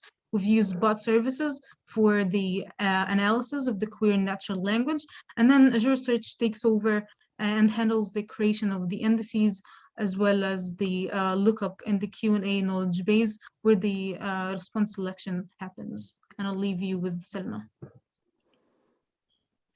For the experimental work, we give access to 3 students to test the chatbot by typing their question. So each student started their experimenting with chatbot, and it was consisted of using a variety of formats to express the same question, with having, for example, spelling or grammar mistake, and also using abbreviations. So for the evaluation of the experiments, we considered the main characteristics defined in the framework of this implementation, including reliability, speed, and concurrency. So in the first result, the chatbot display, as we can see, the welcome message once he receives a message from the student. Then it will answer the question or the query. The second image, it shows us testing the chatbot with slightly longer and modified variation of the question. And as we see, it gives us an accurate response. In the second result, the student attempt to ask the same question in different way or in different expression, different wording, different lengths and format. So we got an accurate response for all variation of the same question were answered correctly, and we did not face any delay in the response. In the third result, we was testing the chatbot by writing the question in very different or incorrect than the wording of the question was. It was like spelling mistake. So we get an inaccurate response, we get a wrong answer. So after testing the chatbot in multiple scenarios by different ways and different students, we can conclude that the system is fast, flexible, reliable, and friendly use. And in terms of performance, evaluation, we like defined only one test failed the accuracy measures.